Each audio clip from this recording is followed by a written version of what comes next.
was just doing the live stream with Tommy, and Tommy told me that there was some breaking news coming through about Vince McMahon, and apparently like his response to the whole Janelle Grant thing, and looks like a big story breaking. So I've not seen it. I don't know what's been said. I was literally just on the Wrestling Escape Pod with Tommy, and now I'm here with you guys. So we can try and have a look at that, but this isn't really the right setup to try and achieve such things. Also, for some reason, my little video at the top seems to have just given up hope and just seems to not be working at the moment. But it doesn't matter. It's not critical. It's not important. But yeah, I don't know why that's given up the gander, but it has. Maybe it'll spring back into life at some point. So let's just have a look, see what we can find about this Vince situation. Obviously, we've had the whole Cameron Grimes thing, which was terrible. I don't know if you've seen the video. Really upset him. He's absolutely devastated. And, you know, your heart just really goes out to him.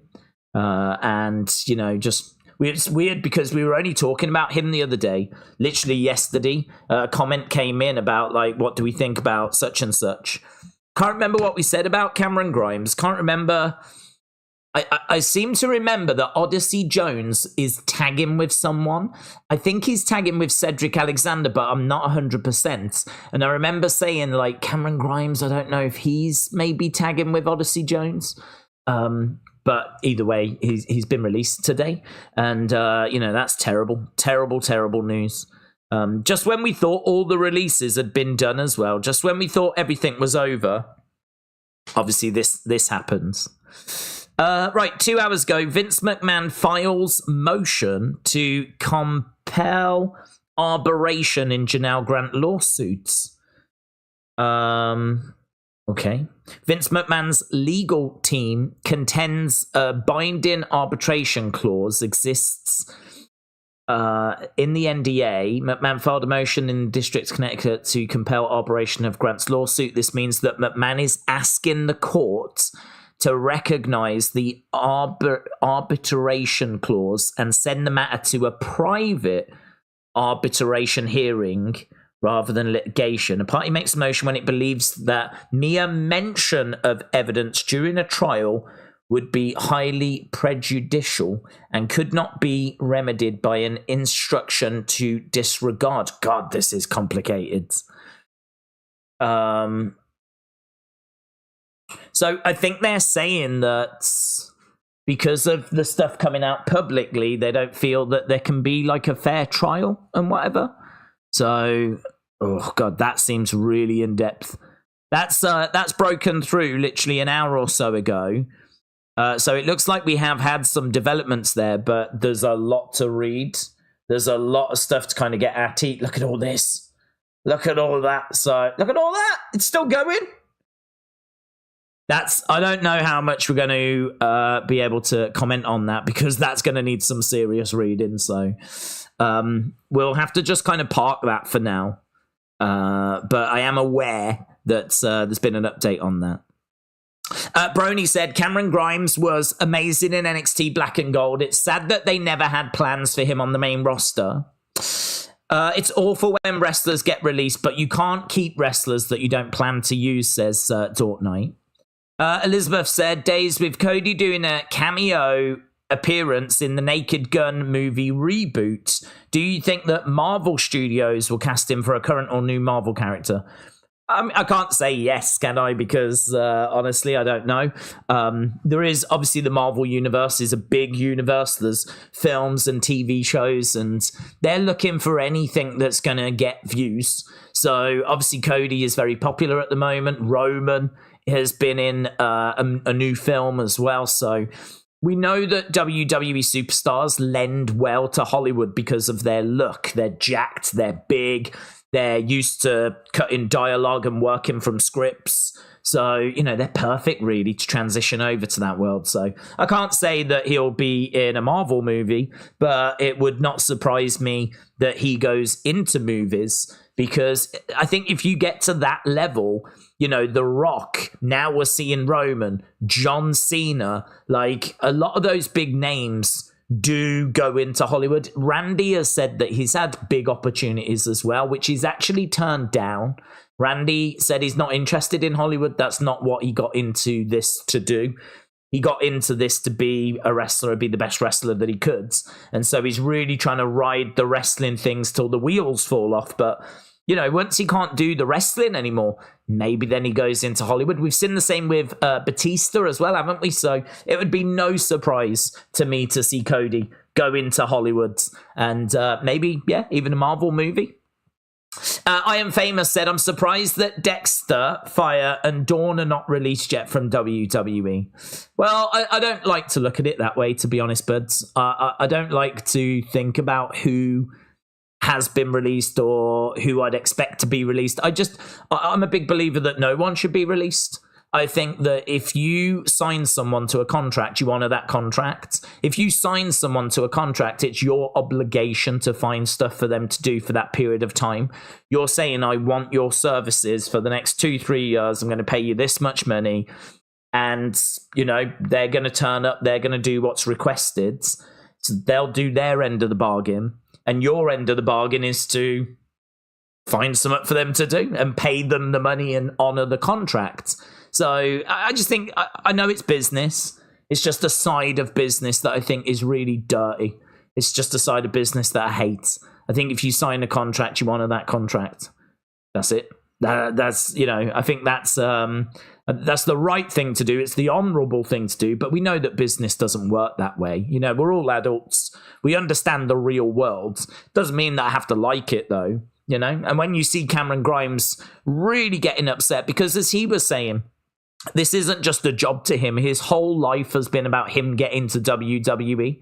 And he said, I know you've not seen me for a long time, but I assure you, I've been sitting down with anyone that will sit down with me. And I've been picking their brains and I've been trying to improve. And I've been trying to, you know, you get the impression that for him, there's nothing more that he could have done.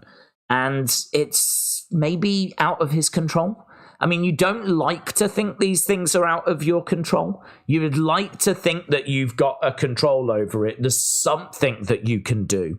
But maybe the truth is sometimes there just isn't, you know. But that's a really hard thing to accept, isn't it? I've said before, like, as well, if you join NXT and you know you're not quite delivering, I think if you get let go, then that's, you know, it's going to hurt, but you can at least understand why. With him, he was used quite prominently in NXT to the point where he got called up to the main roster. We never really got going with him on the main roster. I don't know if there was any issues behind the scenes. I'm not aware that there were. If there was, then obviously that's a different conversation. That's a performance issue. But if there weren't, then it's just dirty. I really hate it. There's no defending it, you know. If AEW did it, I would lay into it, and WWE are doing it, I'll lay into it because I just hate it. I'll forever hate it, you know. But this is why when Sasha walked out and Naomi walked out, I was critical of them because I think it works both ways. You know, if you're a talent, you should honor your contract. You know, you've agreed to sign this contract, which basically says I will tell the stories that you want me to tell for the next 2 years, right? And you've got to accept that you are a character telling stories, just like a character in a movie is going to tell a story, you know? And so she was getting frustrated because she wasn't telling the stories that she wanted to tell.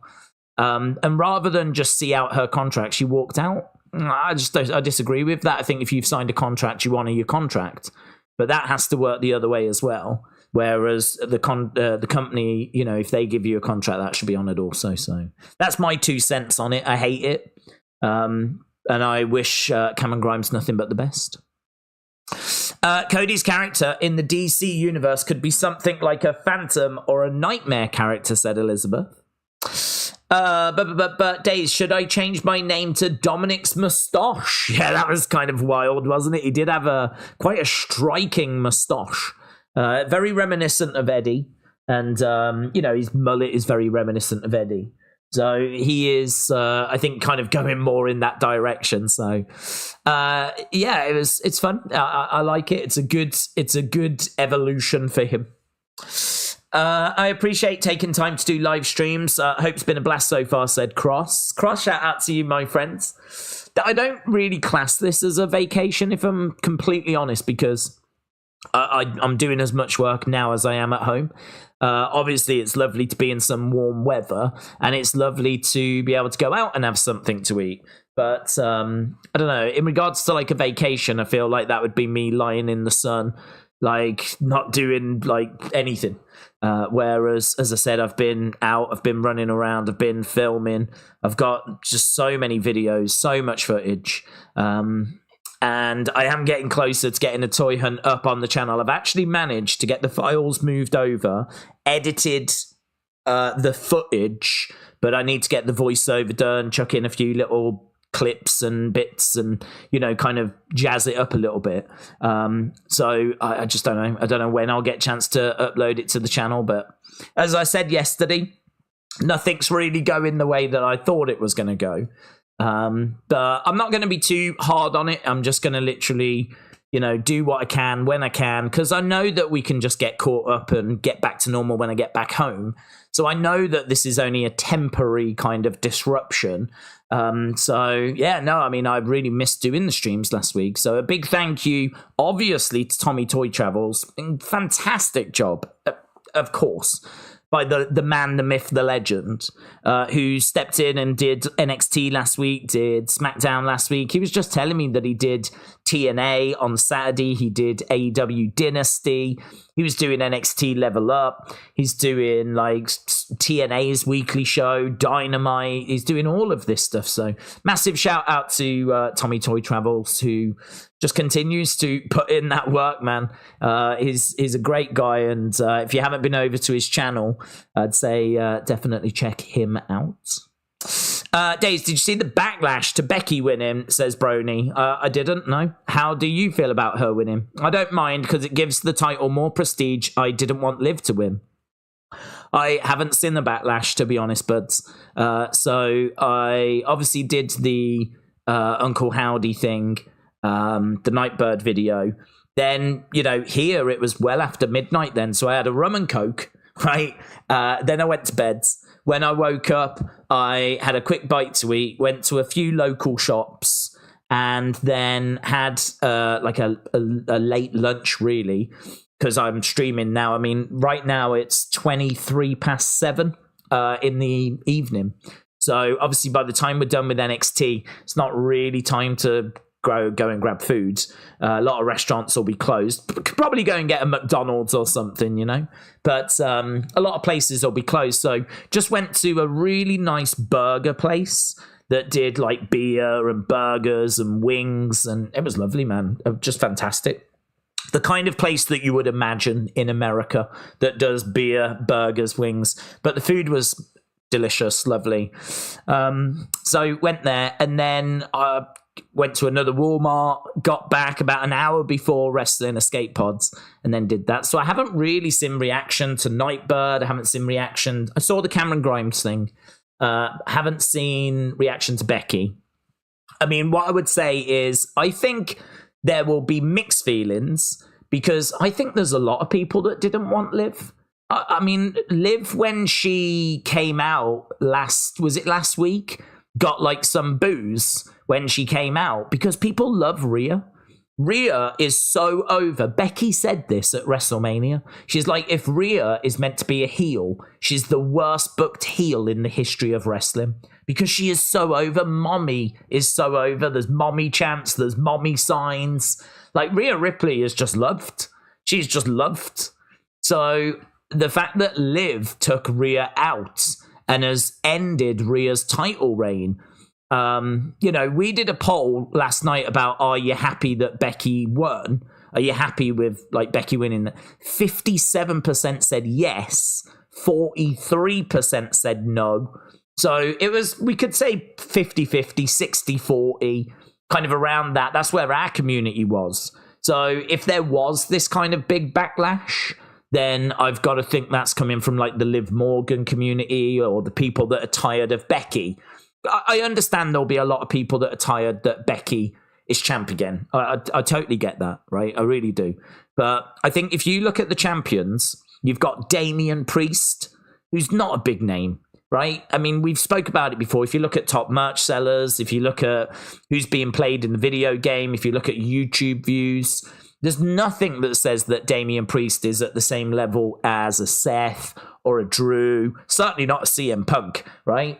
I don't even think he's at the same level as a Sami Zayn, right? So for me, Damian Priest is quite a weak world champion. So he's your world champion. I get why we're going for it, right? I don't have a problem with going for it, but he's not really going to be carrying the ratings, right? Then if you look at your tag champs, you've got Awesome Truth, Miz and R-Truth. Now, R-Truth is great for a laugh, but is he a big name? Is he a big name like John Cena or whatever? Like, is he a Roman Reigns? No. I don't think anyone would say that an R-Truth is going to bring in ratings like a Roman or a Cody or anything. So you look at your tag champs, you got Miz, you got R-Truth. You look at your main champion, you've got Damian Priest. You look at your mid-card champion, you got Sami Zayn, in all fairness. And I love Sami, but I'll be the first to admit he's not Cody, and he's not Roman, and he's not Randy Orton. I mean, I don't even think he's a Rey Mysterio. So, you look at the star power of the champions, and I think it's lacking on Raw. I like them. I love Sami. I loved R-Truth winning because it's R-Truth, and I love he got that moment. Damian Priest, yeah, let's go for it. It's not the direction I would have gone, but let's go for it. I'm not bothered. Let's give it a go. Let's see how it goes. Let's see what they're cooking, right? In Triple H, we trust. So just because things don't go the way that we would have gone doesn't mean that I'm not on board. So let's do it. Let's go for it, right? So I'm excited to see what we're going to do. But I think from a star power point of view, I think you can understand why they have looked at it and gone, we do need a big name to be champion that we can put on the marquees. We do need someone that we can really get behind, defending the title. Becky versus, it just gets her in those big championship matches at the moment because there's no Rhea, and we don't know what's happening with Cody. Because Cody is technically a SmackDown superstar, and I think he's listed as a SmackDown superstar. So with Rhea being out for a few months, I think they've just gone, now's not the time to try something. We're already trying something with Damian Priest. So let's just go back to what is true and tested. We know it works. We know that she'll deliver certain ratings. We know that it'll do well for YouTube views. We sort of know what we're going to get from Becky. And, it's one of those where people, I'm sure, have rolled their eyes, but this was not the plan, right? They weren't going to be doing this, right? The reason why we've done this is because Rhea got injured. So Rhea got injured, and so now we're in a situation where we've got to put the belt on someone. I think we've got a lot of inexperienced champions, and so we've gone, who can we lean on? Who can carry this? I don't want to say be the face of this because Cody's still around, but who can we lean on here? And I think they've just pulled the trigger on Becky. And honestly, right now in this moment, I can't really criticize it, to be honest. I can't really criticize it. You could have gone with Nia. You could have tried a Zoe Stark, But I think putting the belt on Becky and having that message go out and that image go out. I mean, she's got a lot of fans. The kids were all around Becky, So I think sometimes as wrestling fans, we can be a bit guilty, myself included, of looking at our community and looking at the internet community and looking at Twitter and looking at social media and not really looking at the bigger picture. And I think bigger picture, Becky was fine. She was fine. But as we said, this wasn't what they planned. So this is, she's got that belt only because Rhea's had to drop it. So that's my take on it anyway. I've only just joined, said Daniel. I know you don't watch AEW anymore, and you've been a bit busy. Did you see any Ospreay Bryan match? Did you hear the praise if you haven't watched it? I didn't watch it. I didn't even know that it was on, to be honest. I knew that Dynasty was coming up. What I will say is a lot of people have criticised showing the footage of what happened backstage at Wembley. I can only speak from my own personal experience, and that was I don't watch AEW, but I did want to see that footage, so I was grateful they showed me the footage, and because of seeing that footage I was aware there was a pay-per-view, right? If it weren't for the whole footage thing, I wouldn't even have known there was a pay-per-view. So I think that's quite interesting from my perspective, is that because I don't stick with the product and know what's happening anymore, that footage and showing that footage had an upside for me. I appreciated seeing it, and it also meant that I got told there was a pay-per-view coming up, which I didn't even know about, right? And I certainly didn't know about FTR versus the Young Bucks, so that was a whole match that I didn't know about as well. So I got that from the whole footage debacle, right? But I must admit, I then forgot, right? Because I wasn't I wasn't going to be watching it. Tommy does the watch-alongs now for AEW, so it's not my thing. I'm fully focused on WWE, Nightbirds, all of that stuff, Backlash, draft coming up, blah blah blah blah. It's been good for me, actually. I think having my 100% focus, well, kind of 100%. It's kind of like 95%, 90%, because we still do UFC. But so I've not seen it. I didn't have any plans to watch it. It's a match I would have been interested in, though, had it have been on a Dynamite or something. The problem is, in the UK, you have to be subscribed to AEW Plus, which is on Fight TV. And if you're not subscribed to it, you can't watch it live. So I'm not subscribed to it anymore. So I've got no way of watching Dynamite live unless I go to like one of them websites. So I don't know. I don't know how I would watch these matches anymore, because I was never going to buy the pay-per-view, and I can't just watch Dynamite unless I catch the repeat, which is like, I don't even know when that's on, to be honest. But cut a long story short, I didn't see it. I didn't have any plans to watch it. I would have watched it because I like both the wrestlers, and I did hear about how amazing it was, but I can't give you any more comments than that, to be honest, because I didn't see it. So I've heard that it's one of the best matches that people have ever seen. I find it a bit hard to believe, to be honest. I don't know if it's just a bit OTT. I'm not saying that because it's AEW and I'm hating and all this stuff, but there's been a lot of people hyping up Danielson matches, which I've watched and have enjoyed, but not thought that they were like amazing. Not thought, I don't know why, but Danielson has just seemed a bit off to me for a little bit. I don't know if it's that he's getting towards the end of his career and his injuries are building up a bit, but I've just seen a lot of Danielson matches over the past few years that people have raved about, which haven't massively moved my dial. I mean, they've been amazing, they've been great, but they've not been these all-time matches that I think there is a contingent of people out there that are so desperate for AEW to get recognition that they go a bit OTT with things. And I'm not saying that's what's happened here. I can't comment on this because I've not seen it. But that has happened with Danielson matches. And I've watched them and I've really enjoyed them, but they've not been these all-timer matches, right? I don't put like recent Danielson matches up there with Omega and Okada, for example, right? Or Shawn and Undertaker, or Ric Flair, Ricky Steamboat. But this one I've not seen anyone saying anything bad about it. I spoke to Tommy about it, he gave it a 4.75. He gave it a 4.75. He said that there was just a couple of bits about it that just stopped it being a 5 for him, and he's very harsh, right? He's not someone that gives out 5 stars. So it would have to be completely faultless to get 5 stars from him. So for him to give it that high of a score, he's not interested in this Dave Meltzer, let's go to 6 stars. So for him, like, to go 4.75 was a big deal. So everything seems to suggest that it's an absolute banger. It's absolutely one of the best matches. I would like to watch it. I've just got this little niggle in my head going, I just don't know that it's as good as everyone's making out.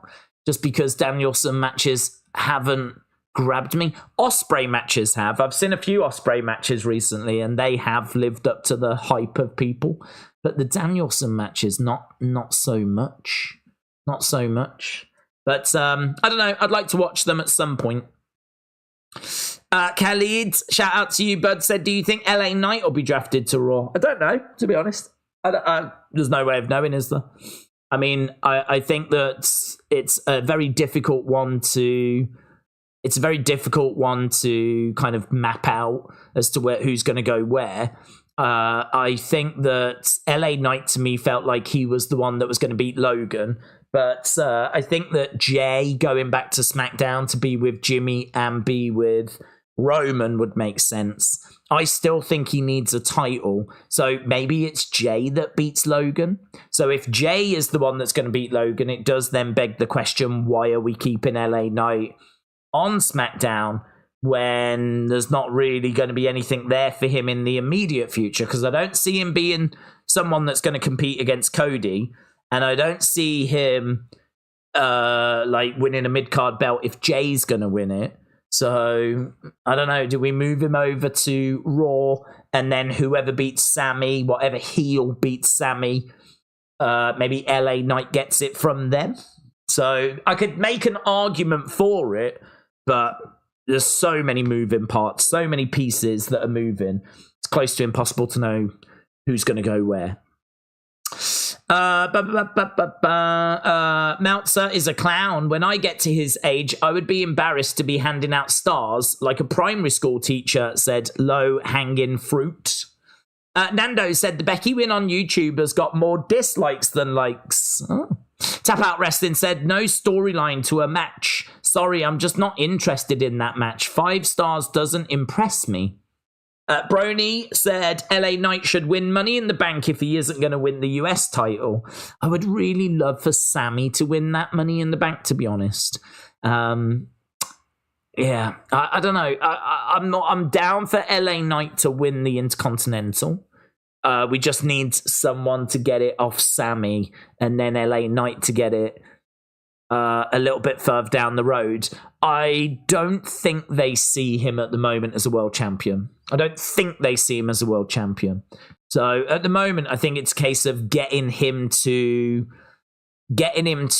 any kind of championship. He deserves a championship. There's no denying that. But I don't know that they see him as a world champion. But they did pull the trigger on Damian Priest, didn't they? They did pull the trigger on Priest. So, maybe they will put the Money in the Bank on him and then, potentially pull the trigger. But I don't know. I would rather Sammy get it, if I'm being honest. But that's me. I'm a Sammy stan, aren't I? So no surprises that I would rather Sammy get it. Kojiko, shout out to you, buds. Don't you see the lake? The Irish don't come. The Hennessy and the Kenny P. Tiffany head, shoulders, knees, and toes. Sucking Nick Kelly. Who? So there we go. Kojiko, we got to your message just before it was deleted by William Hensey. I think if you are going to post a message that then gets deleted by William Hensey, I think you need to have a real word with yourself. If William Hensey is having to audit your messages, your comments, things aren't going well. But Coach Co, I hope you're well, my friends. Shout out to you. And Wrestle with Andy said, Daze, I've got a tip. The UK Uber Eats app works in America if you just change the delivery address. I got Wendy's in Philly. Do you know, I've never used Uber Eats, so I don't have the app, but I could always download it. That is good to know, buds. That is a great little tip. So if I need to get some emergency food, then I could Uber Eats it. I went to I didn't go to Wendy's. I was in a Walmart, and there was a Wendy's in the Walmart, and I tried a Baconator burger because I'd heard about how they were just the rage. I don't know when, but they were all the rage a few years back. And I know that Wendy's burgers tend to be square as well. So I was like, yeah, I'll give them a go. So I tried it, loved it. I mean, it is amazing. It's a very juicy burger. I enjoyed it more than McDonald's. So yeah, I enjoyed that. But there's so many other places that I want to just go to and bits that I want to try. I'm still desperate to try a corn dog. I'm still desperate. That's we don't have them in the UK, so I'm still want to get one of those. But yeah, I've got a bit of a list of things that I need to do. I still need to go to Clearwater and go to Hogan's other beach shop. I've done the one in Orlando, but I need to still go over to Clearwater. But yeah, so far so good. But Joshua, shout out to you. TBH said, do you think the wrestlers and NXT call-ups already know in advance of the draft where they're going, or is it a surprise? I believe it's a surprise. So from what I've heard from previous ones, they genuinely don't know. So when they get called up, they are shocked. And they don't know who's going to get called up. It depends how they're going to do it. Sometimes they just show a graphic.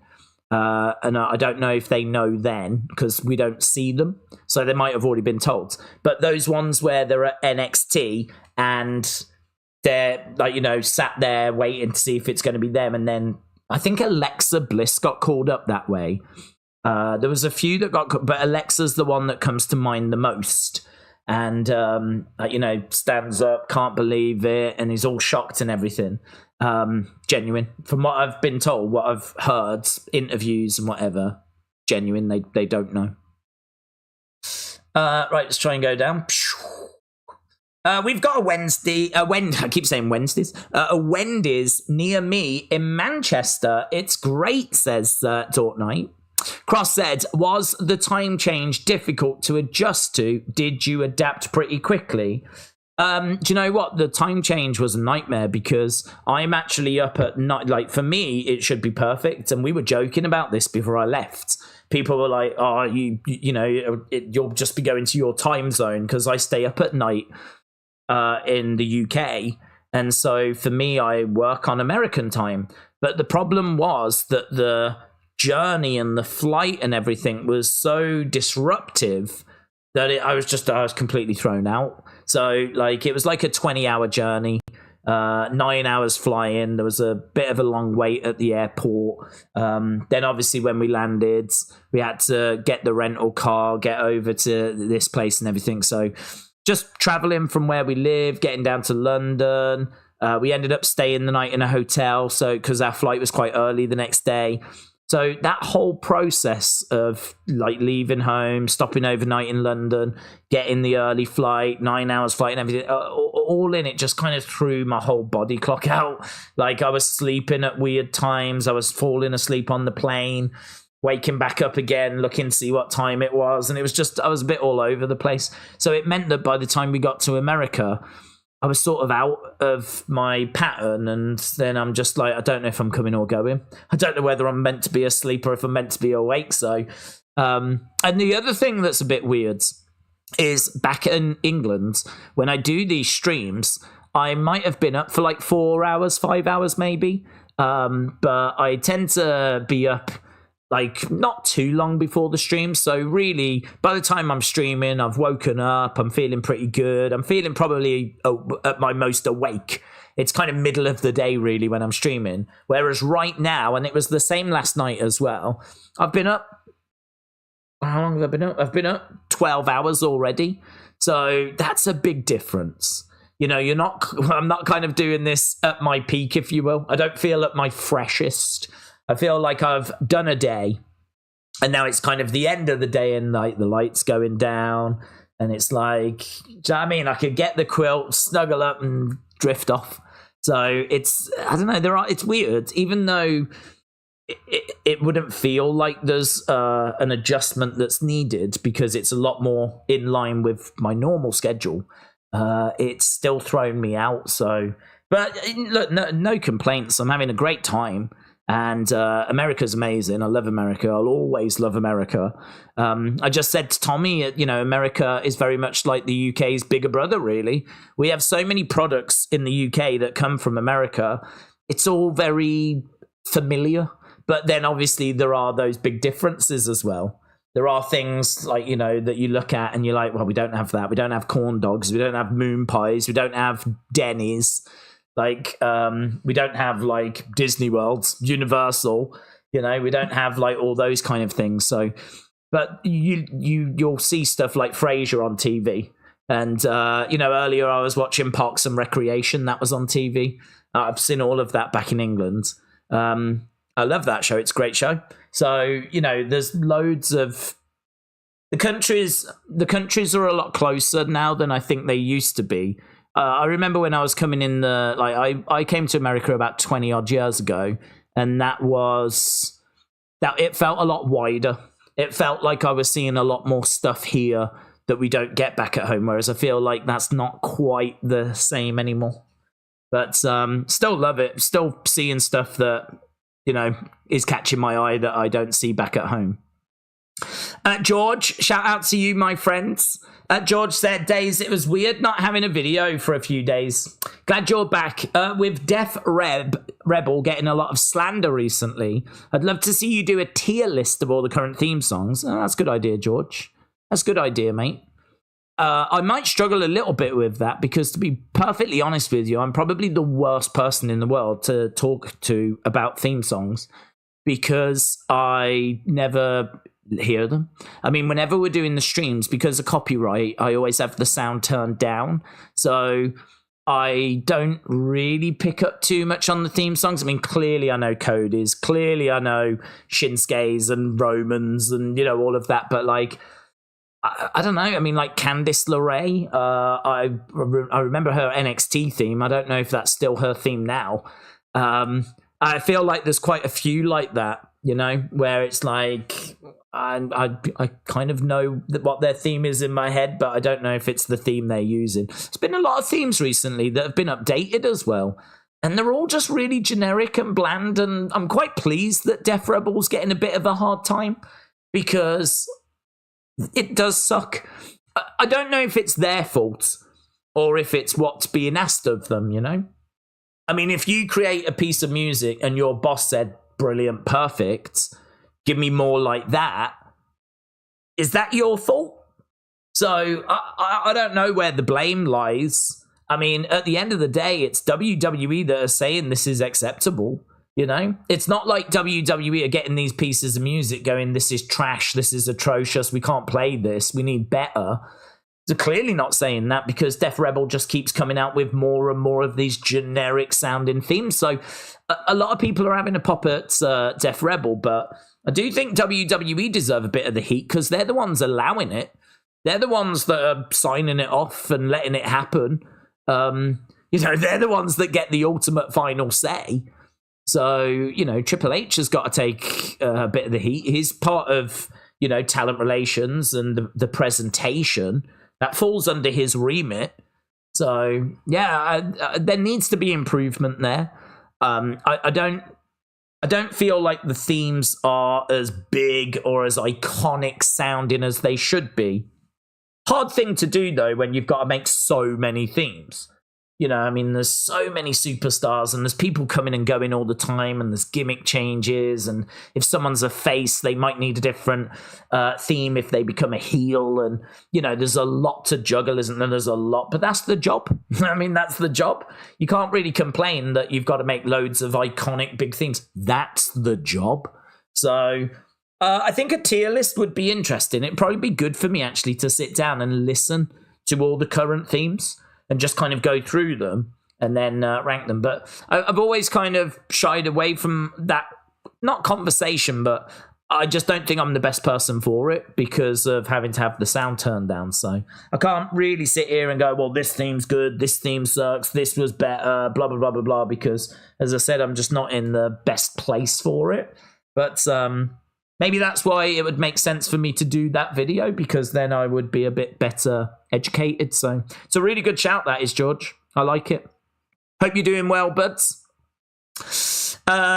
TBH said, didn't Def Rebel make Roman's tribal chief music? They've done some good themes. They've also done some bad ones. Def Rebel is hit and miss.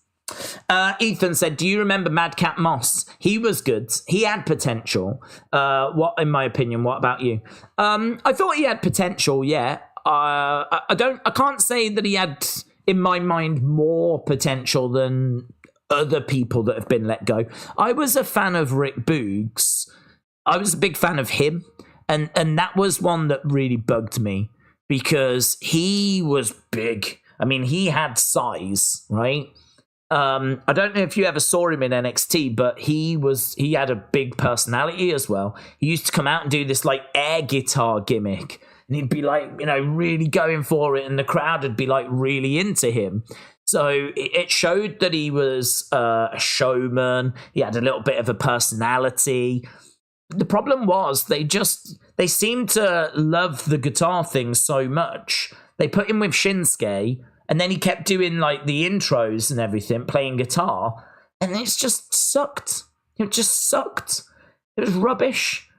It didn't really show off. I mean, he got to say a few words in the microphone and kind of, you know, give it a little bit of that, but that's not what anyone was looking for, was it? No one was really looking for that. I wasn't looking for that.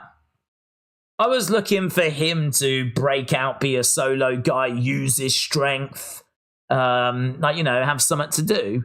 So I think Madcap had potential. I think Boogs had potential. But then I thought what was interesting is when Boogs got released, I think he was quite outspoken about the company.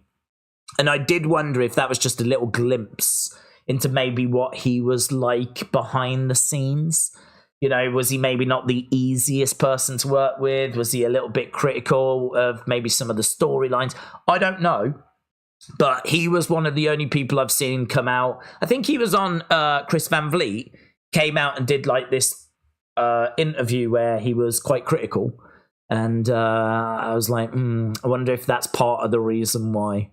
So I was always waiting for us to kind of get going with Boogs and to like really start telling some stories with him. We just never really did. Never really did. But I think you could say the same with Cameron Grimes. You could say the same with Madcap Moss. You could say the same with Xia Li. You know, there's a lot of people. Indus Sher. I mean, Indus Sher, big, strong tag team with Jinder Mahal as their mouthpiece.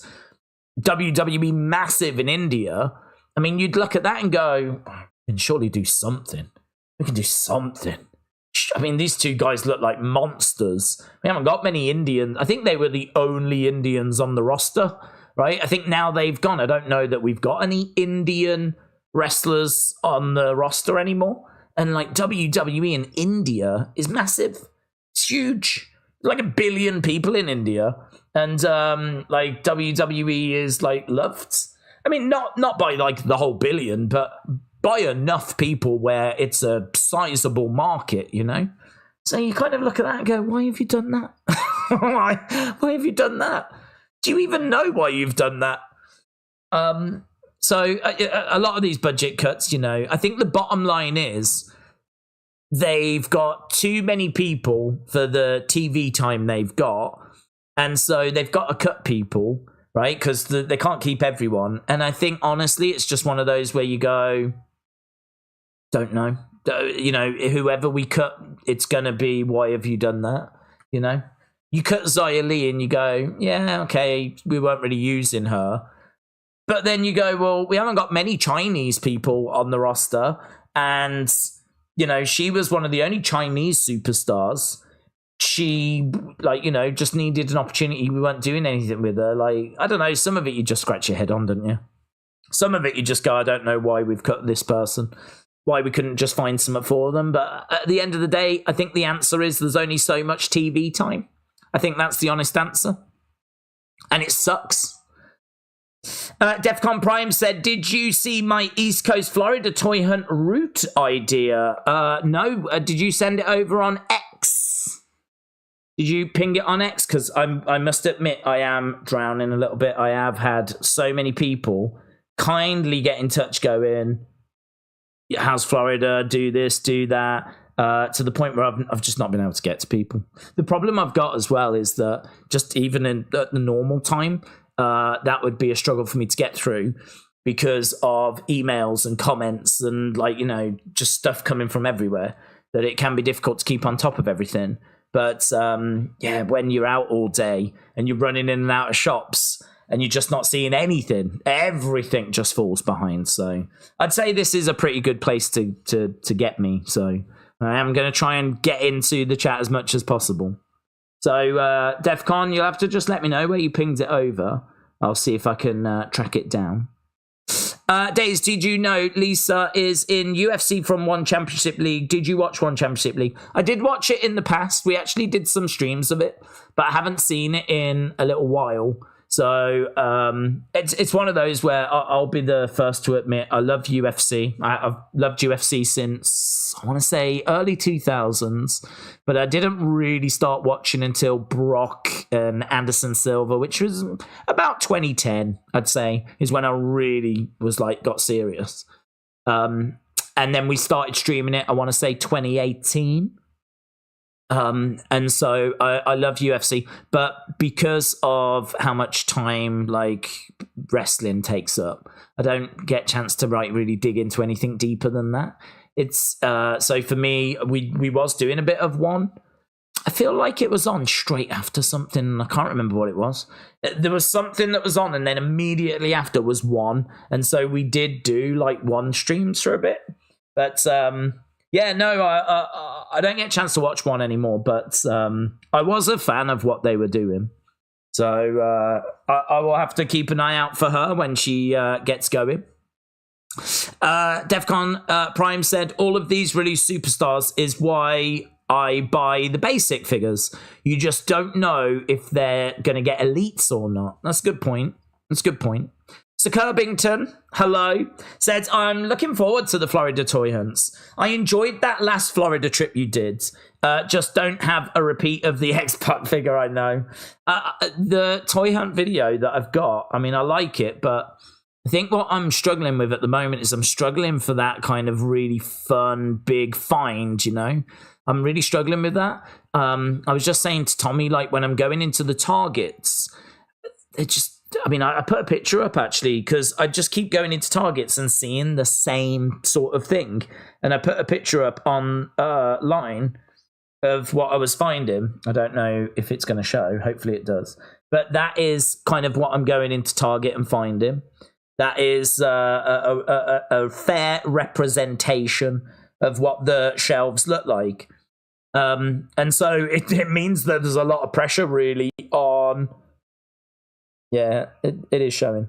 There is a lot of pressure on Walmart. And outside of Walmart, there's nothing. I went to Hogan's Beat Shop. That'll be its own video. I went to FYE. Rubbish compared to how it used to be. I went to FYE a while ago, 6 years ago. They had Bootios. They had WWE chocolate. They had, obviously, DVDs. I think there was a few figures in there. I did a whole video just on FYE. I went in FYE this time. I couldn't find one item of WWE. Nothing. So Target is looking pretty threadbare. FYE doesn't have the WWE stock they had before. There's a lot of pressure on Walmarts at the moment to really show some good stuff. So there is a toy shop I want to go to in North Orlando, but I'm just really looking for toy shops. I'm really anywhere that's going to have some good, sizable figure. I mean, there's no Smiths. I already knew there wasn't anything that was like a Smiths, but it's just all online now, isn't it? So disappointing. I feel like I could do 3 videos right now. I could do a Walmart video, a Hogan's Beat Shop video, and then I could get a video out of the Targets and the Ollie's and, wherever else I've been. I could cobble together a video of that. And I think there'd be 3 decent videos, right? So I'm quite happy with where I am at the moment. My plan was to try to get 5 to 6 toy hunts. I reckon right now I've got 3. If I go to that toy shop in North Orlando, that might be a video in its own. But I suppose really then I'm looking going, oh, what else? Where else? What else? I can try flea markets, but there's just no guarantee that there'll be anything at flea markets. So it's a bit more of a struggle than what I thought it was going to be. But listen, I'm going to try and make them as great as I can, as entertaining as I can. I'm going to put little bits in there. I've been filming some of the sweets that you can get, the chocolate bars. So putting that in there. Anything that's catching my eye as I'm going around, I'm kind of trying to chuck that in as well to just make it a bit more interesting. So I'm quite confident that they will be worth the wait. But a lot more work needed to get them to where I want them to be. But NXT coming up. So Curbington, shout out to you, my friends. Let's go down. Spring Breakin time. Spring Breakin. Dort Knight said, "You seem stressed and desperate to get back home." I mean, all I can say is it's not a holiday. It's not like going out in the sun and sunbathing. It is, where can I get footage? Where can I get some footage? How can I make these videos as good as possible? That's the goal. Right, here we are. We've got Adam Pearce, Nick, and Ava. Tonight is a big night. So these are all watching to see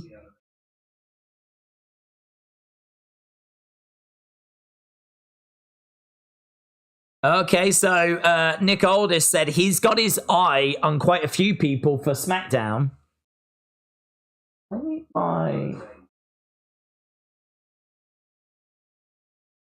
Oh, he's going to watch the title match between Ilja and Trick very closely.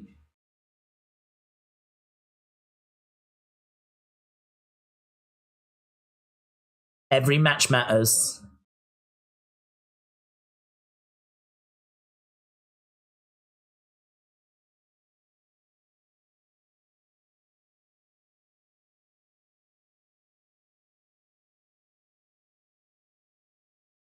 After tonight, NXT will never be the same. There's Trick. There he is. There's Trick Williams. Where's my... Oh, it's over there. Let me grab this. Wow, NXT will never be the same after this. She said it's not just about who... There's the Riz. So Ruca's brought her surfboards. It's not just about who is going to get called up. It's about who... Oh, there's Natalya. It's who's going to fill those gaps. So, Natalya, Lola, Vice, NXT Underground match. Let's go, man. Spring Breakin. This is so good. So weird to think this is, like, not that far away. It's probably about half an hour in the car. Right, looks like we're going to be starting with the women's championship match. They're all in the ring already. So it's Tatum, it's Lyra, it's Roxanne. Gotta think Roxanne's retaining. Lyra versus... Lyra Valkyria getting her intro. She's looking very focused. Here's Tatum Paxley in white and black. She seems very settled in this gimmick. All three of them do, actually. Here's Roxanne Perez.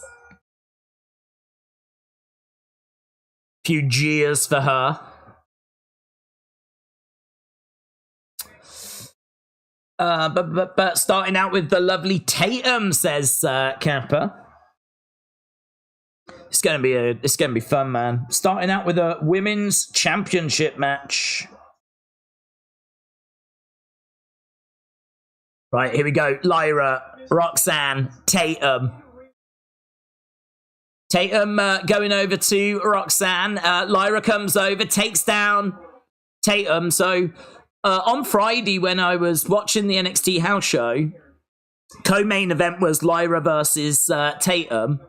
It was not bad. It was a win for Lyra after Tatum grabbed the ref and resulted in like a DQ. So Lyra won by DQ at the house show. There's Tatum crawling over to Roxanne. Roxanne doesn't quite know what to make of it. Lyra on the outside, grabbing the leg of Roxanne, pulling her out the ring. Big shot coming in, knee to the midsection, and again there by Lyra. Tatum trying to go through the ropes, but Lyra grabs her. Tatum on the edge of the ring. Goes down face first. Lyra grabbing, Tatum grabbing Roxanne. Colliding them into each other. Lyra getting back into the ring, going against the ropes. Through the ropes. Down goes Roxanne. Down goes Tatum. Lyra going over, grabbing Tatum, hurling her back into the ring. Love the Spring Breakin graphics and everything. I think it's a really fun, vibrant show, this one. Lovely kick. Wish the ring apron had been changed, but doesn't matter. Goes up, over the top, roll through there by Lyra. Tatum comes over, off the ropes. Lovely springboard crossbody. And she rolls through on her feet, having a little look as there's a blocked slap there. Big drop kick as Tatum goes down in the corner. We've got a beach brawl tonight, and Tommy said he didn't know what that was. I don't know what it is either. We're going to find out. Lovely. Suplex there by Lyra. Lyra's really the glue that's holding this match together at the moment. Over against the ropes. Uppercut coming in there by Roxanne. And Lyra, again, looking for another beautiful kick out by Roxanne. Great suplexes. I think Tatum will be the new face of NXT. This is a new era, said Mikey. Kappa said, obviously Roxanne's going to win, but I hope they call the audible. Listen to the crowd. Let Tatum reign. William said, we've got an intelligent community filled with insight and intrigue. TBH said, if Roxanne loses, I think it's a good indicator she's about to be called up. Apparently they are interested in her, yes.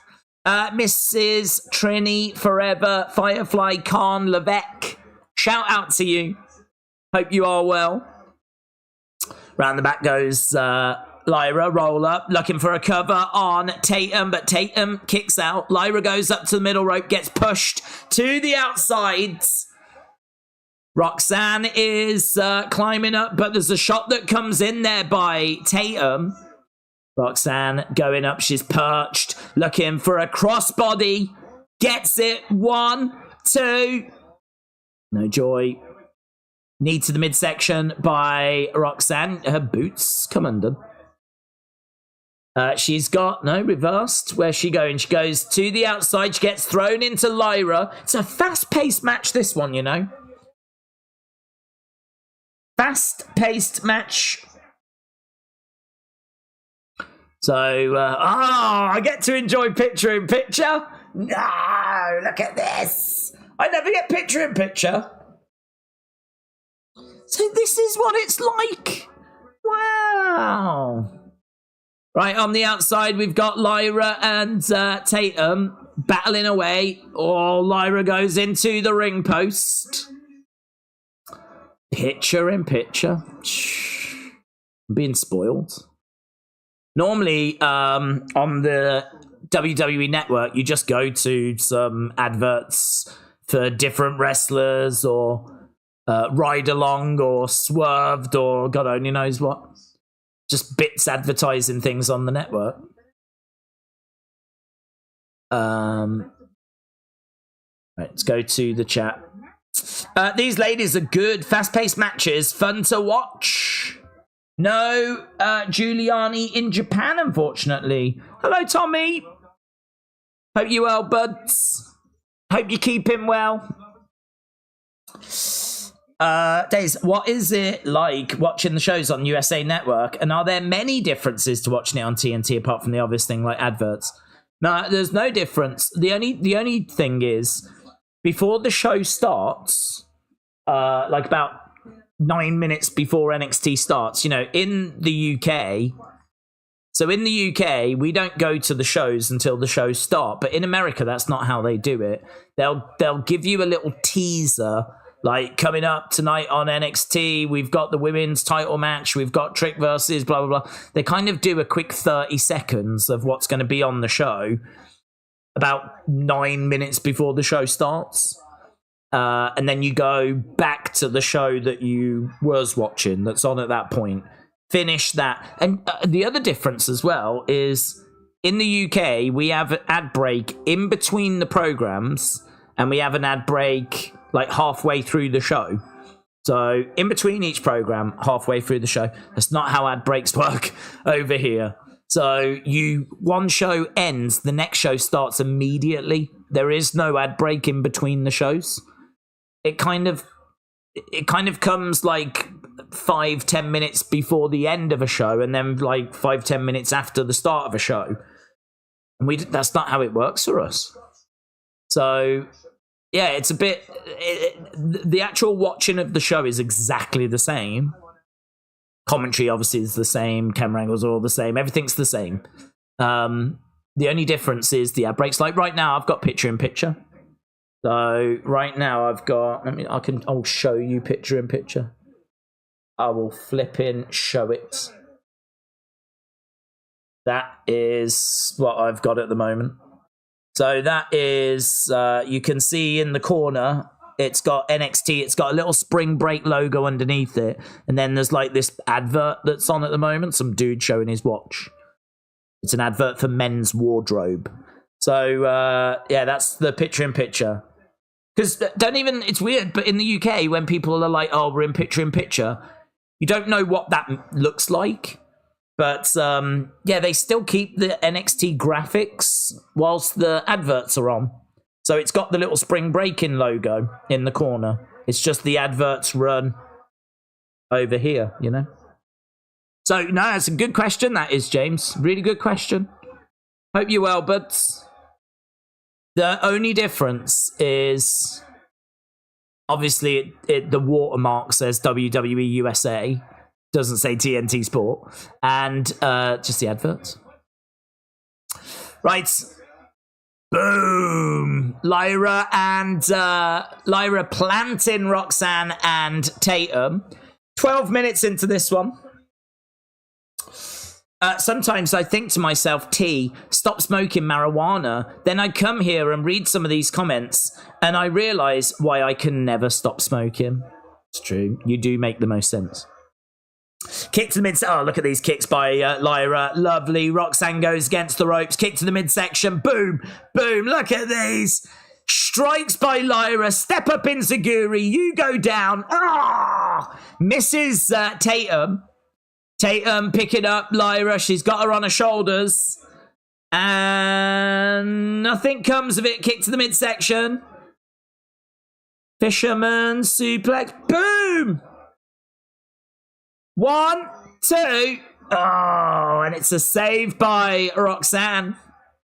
So Lyra really putting the work in, man.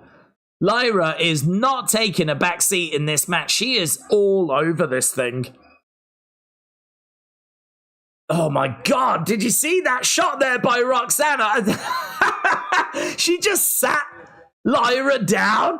There was just this shot that came in. She seemed to crack her right in the nose. It looked great.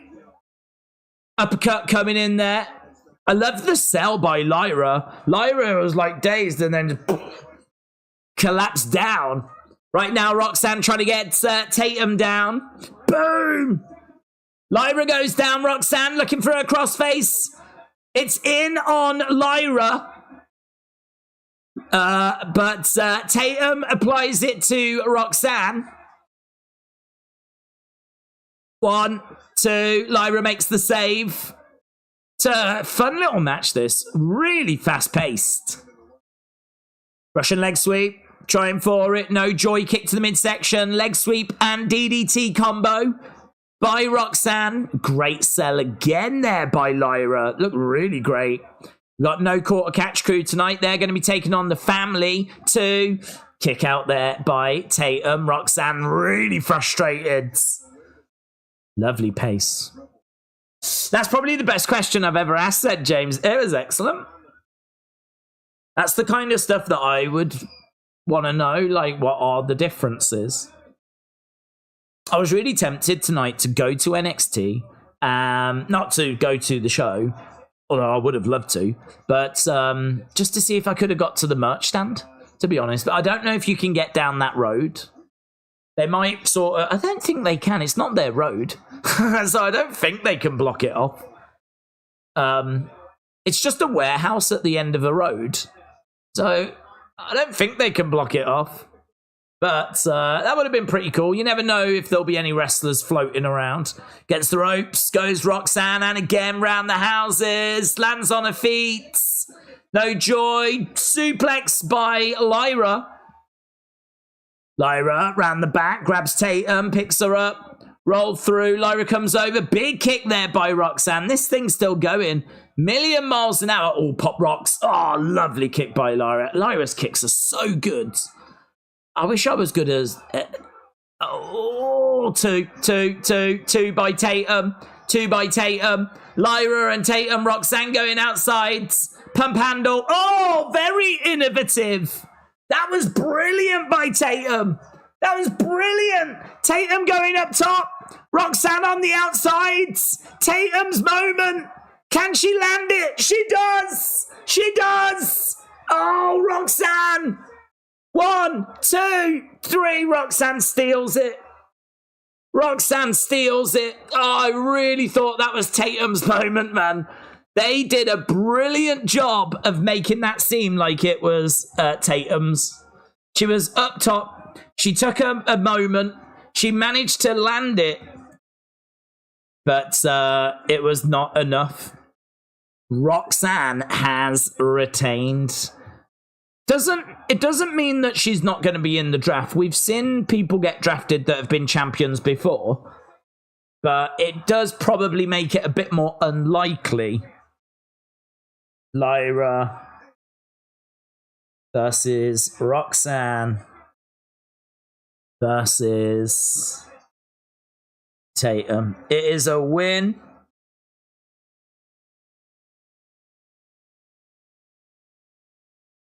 It's a win for Roxanne.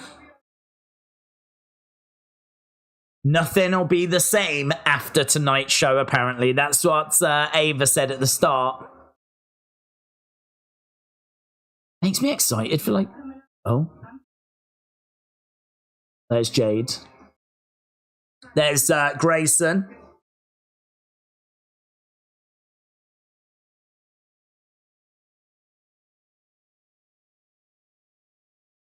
Ilja is going to retain that title.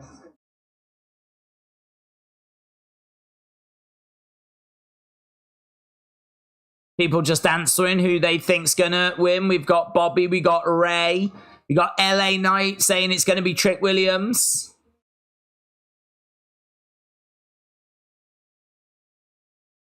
Jay Cargill says, whoop that Trick. Trick Williams' NXT career is on the line. Oh, yeah, his career's on the line. Trick must leave NXT if he loses. Do you know? I don't know. Oh, hello, backstage. There's Thea, there's Kalani, there's Jada, there's Fallon.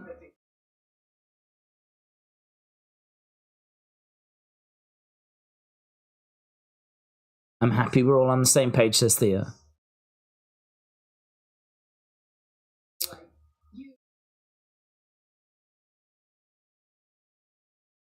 So Thea says she's just so grateful. She's got so many amazing people. Jada is losing it in the background.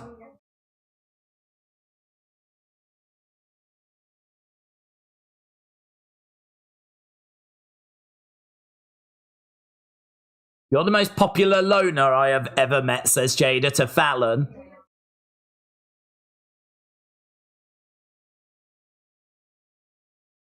These two are pushing at each other. So Jada and Fallon, I think, is that tonight? Oh, it's time for the family, man. It's time for the family. Let's go. So, right, good first match. Here's the family. Friend of the channel, Luca Crucifino. The Riz looking amazing tonight. The family. Is this a new theme? It seems bigger and more epic.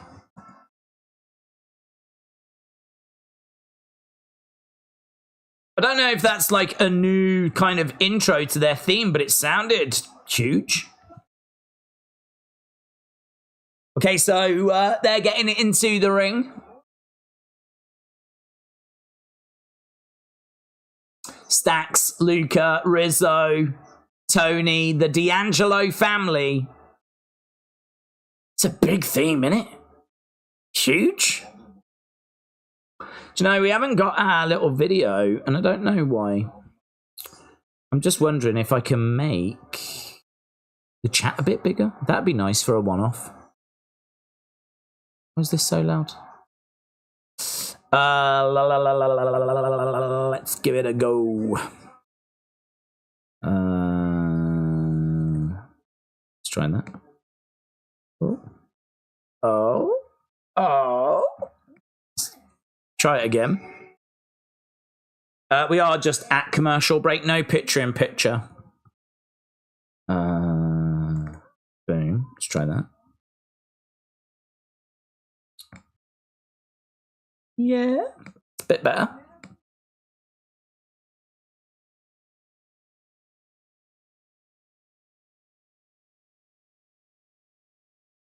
That'll do. Look at this. Just putting out fires everywhere. Lovely. The theme does sound different. It sounds big, doesn't it? Sounds great. Imagine that on the main roster. Sound awesome. Oblong Box, shout out to you, said the video package we just got with the main roster stars talking about Dragunov and Trick Fight should have been showcased on Raw. It doesn't seem like Triple H is seriously pushing NXT. Paul, hello, buds. Hope you're well, my friends. Alex Bliss Gamer said, did you ever get to tell Luca Crucifino the story on the web? Because I don't remember. I did tell the Luca Crucifino. No, did I? I told it yesterday. I told it yesterday, the Luca Crucifino story, and then on the web today, I told the other story about the question that I asked No Quarter Catch Crew, which spectacularly backfired. So I've told both of those stories now. So two pretty fun stories out of when I went to NXT. Paul said, this is your first time seeing picture in picture. It is. It's a whole new world. I don't know why you guys complain. It's amazing.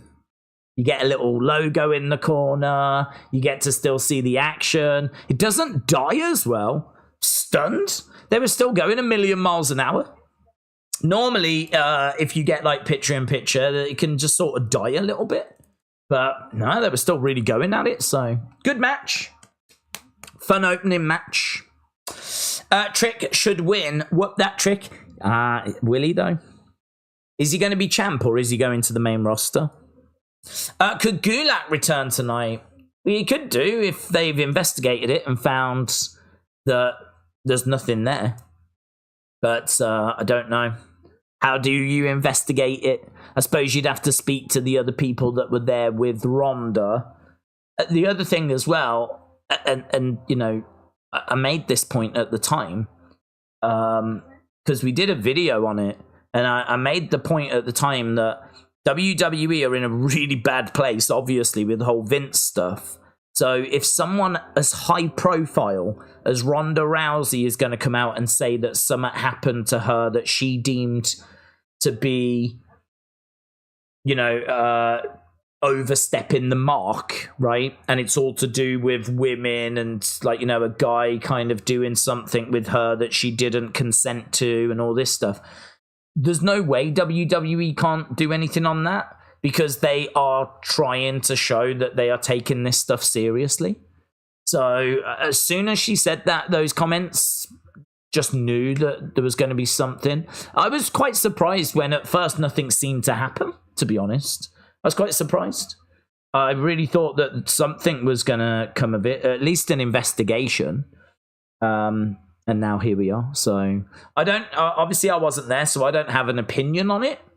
I don't know if he was right or if he was wrong. I don't know the context. I have no idea. All I know is that Ronda didn't feel comfortable with it, and she's made comments on it.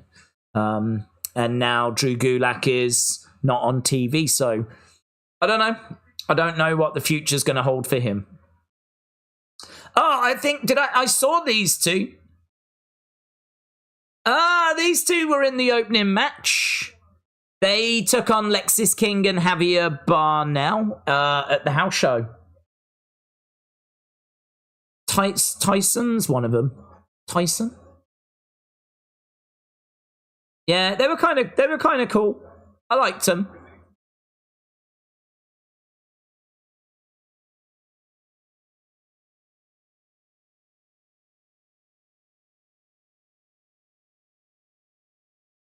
See y'all next week. It would be great if their name had just appeared. Oh, hello, Ivy Nile, Creed Brothers.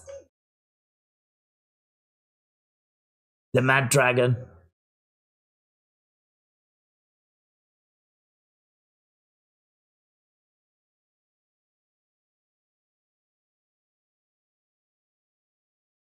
They're talking about Trick. So Ivy and the Creeds are at NXT.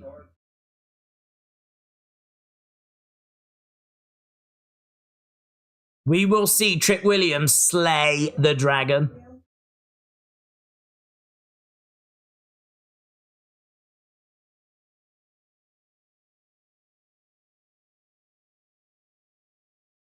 I'm thinking he might lose, you know. I'm thinking Trick might lose. There's a lot of people supporting Trick here, cheering Trick on. If he loses, he's gone from NXT. Can you imagine the emotion of him, like, and the crowd being shocked, and that's it, he's done, he's gone. And then, of course, he pops up in the draft. He's ready, isn't he? He's ready. He's got the theme, he can put on the matches, he can cut the promos. He's ready. He's ready. There's not really a reason to keep him around apart from just getting a bit more experience. Right, here's No Quarter Catch Crew. Charlie Dempsey with that Heritage Cup. Damon Kemp, Miles Bourne. Is this a new theme? It seems a bit more like it's got a bit more something about it. So, again, at that NXT house show, this was a match that we saw. It was the family that were victorious at the house show. He's not ready for the main roster. Oh, what? Why not? What do you think he needs to work on? You're an honorary catch member, said Wrestle with Andy. Yeah, I can confirm not a single one of them had a flipping clue who I was. Didn't know me, didn't know this community. So, yeah, I'm very much in with those guys. I Am Your Father said, I feel like if Ilja wins, we will get more ups and downs. Ilja is already announced for the draft. Trick will most likely go to the main roster. Defcon Prime said, No Court Catch Crew and Damon Kemp know that Diamond Mine's in the house. Poor Damon Kemp. Tommy said, I wonder how they use what they... Oh, shut up. I wonder how they used what they learned as amateur wrestlers in their current matches. Yeah, I wonder that as well. Do you know what? When I was so devastated by that question being asked that I didn't even listen to the answer. Even I didn't care about the answer. Even I was sat there going, I'm not bothered what you say. I don't care. Just make anything up, Miles. There's not a single person here right now that cares about what you're about to say. Could have said, yeah, well, actually, we don't use any of it. Literally anything I learned outside of NXT, I've been told I'm not allowed to use. He could have said that and I would have been like, brilliant, thanks. Because I was paying it no attention. Right, we are underway then.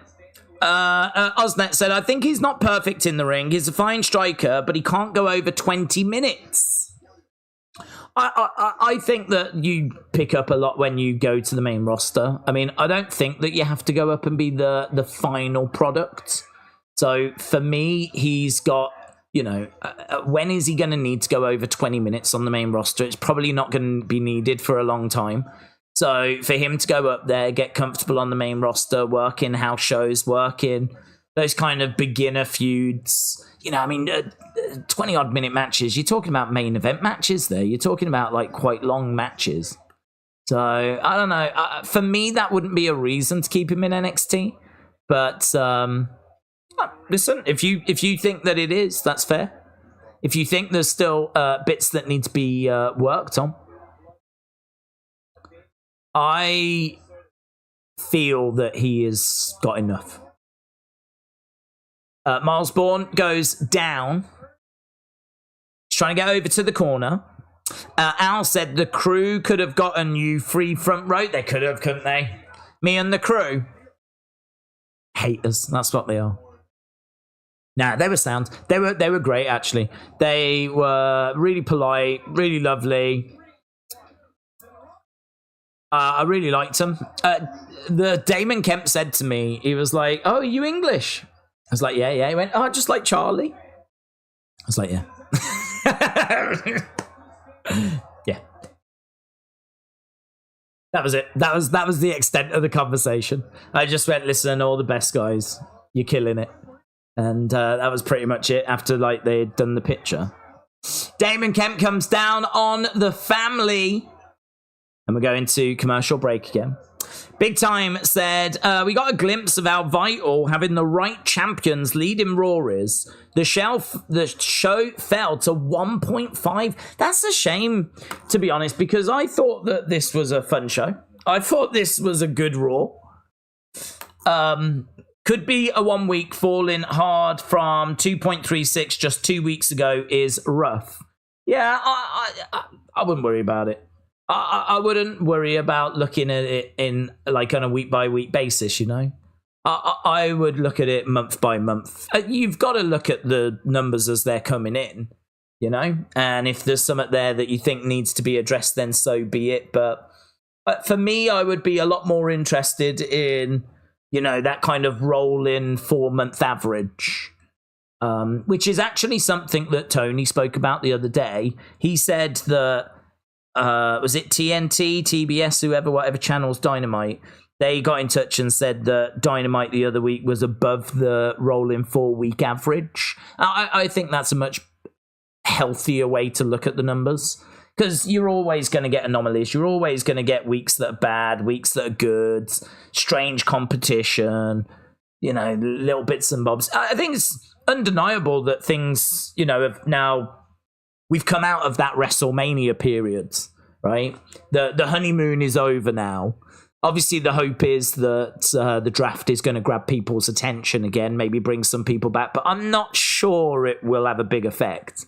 Historically, it's not had a big effect. But I wouldn't like hit the panic button at this point. It's just a shame, really, because I thought the show was quite entertaining. I thought that they were doing some, you know, some pretty fun stuff. So, but I suppose part of it is as well, you get your ratings, don't you? So that you get your ratings so that you can get a good TV deal for the next TV deal. It's all done in it as well. So, again, just add that into how much they're going to really be that bothered. They obviously want the numbers to be good because they want to take as many people over to Netflix as possible. But still a long way off for that.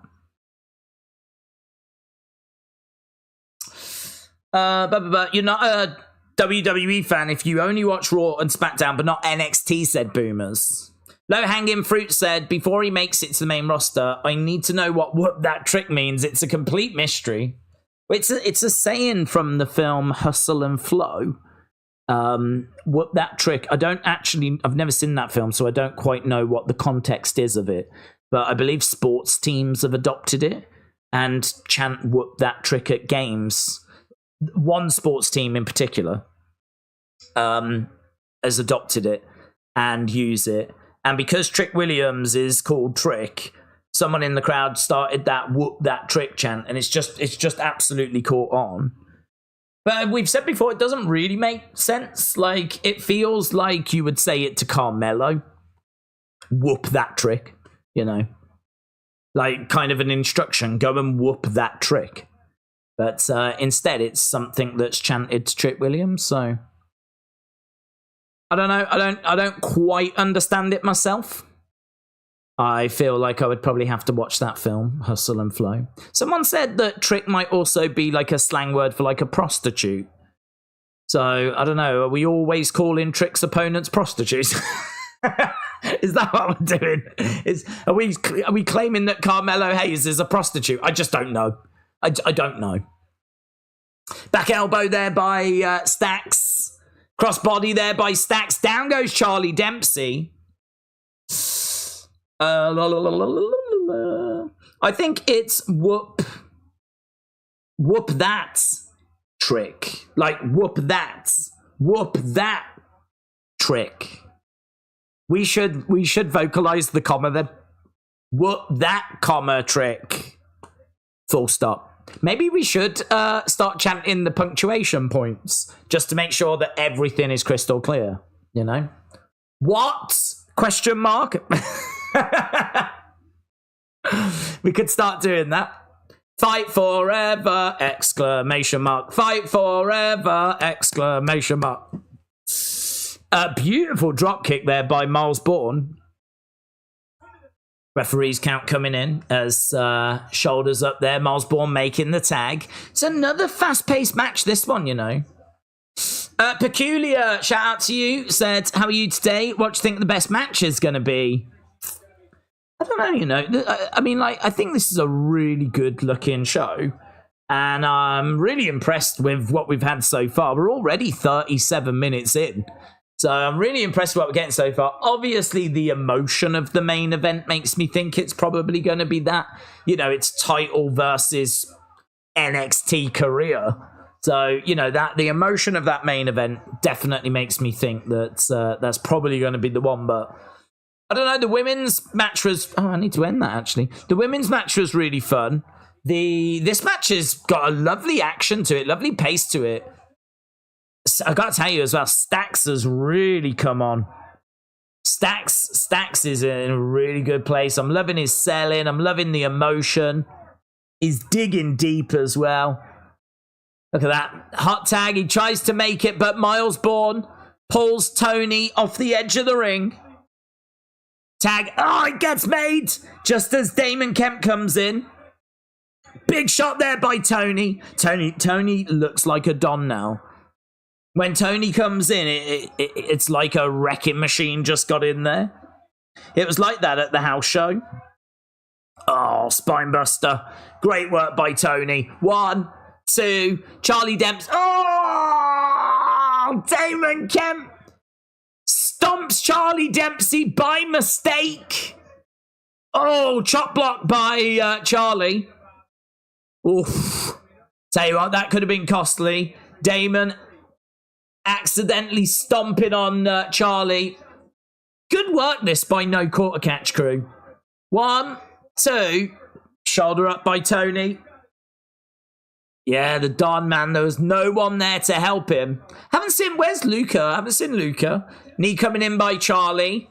Double underhooks. Lovely suplex. Don't think the shoulders are down though. 1, 2, and actually that's exactly what the referee said, that the shoulders weren't down. Yeah, Booker saying the same. I love the fact the referees don't just go with it, you know? I love the fact that if the shoulders aren't down, the refs are going to say, I ain't counting. It's totally the right thing. Totally the right thing. Against ropes goes Charlie. Oh, Spinebuster by the Don. 1, 2, 3, and it's a win. It's a win for the family. So there we go. No court catch crew. Come up short as the Don secures the victory.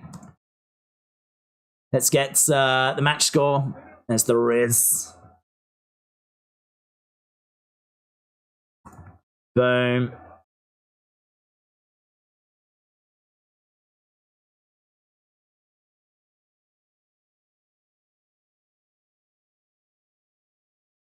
Oh, just showing some of the replays.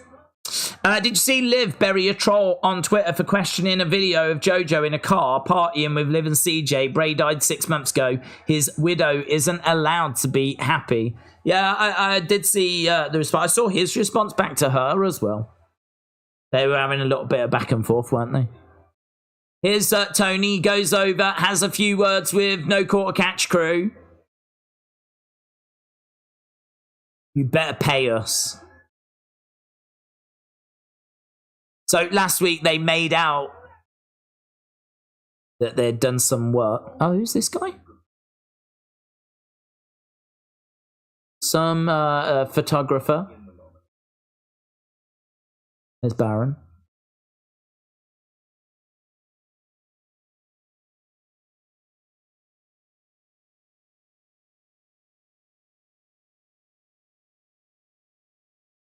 We're lucky if anything that he says makes sense. Talking about Bron Breakker. Here's Baron. Lexis King has come over with a basket. A going away basket.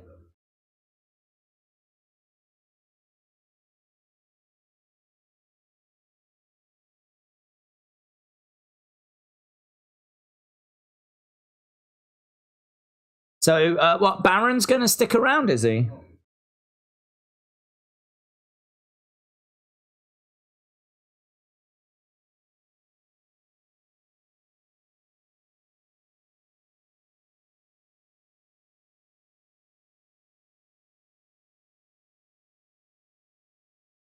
You're welcome.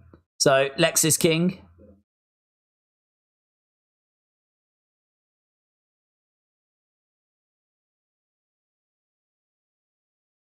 Okay. Is that how we got to the match, is it? I don't know how we got to Baron Corbin against Lexis King. Okay, OTM are coming out now. So, this is going to be Jada Parker.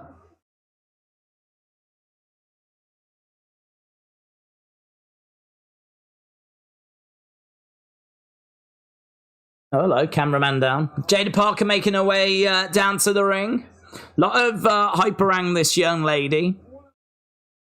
That ring gear will do it.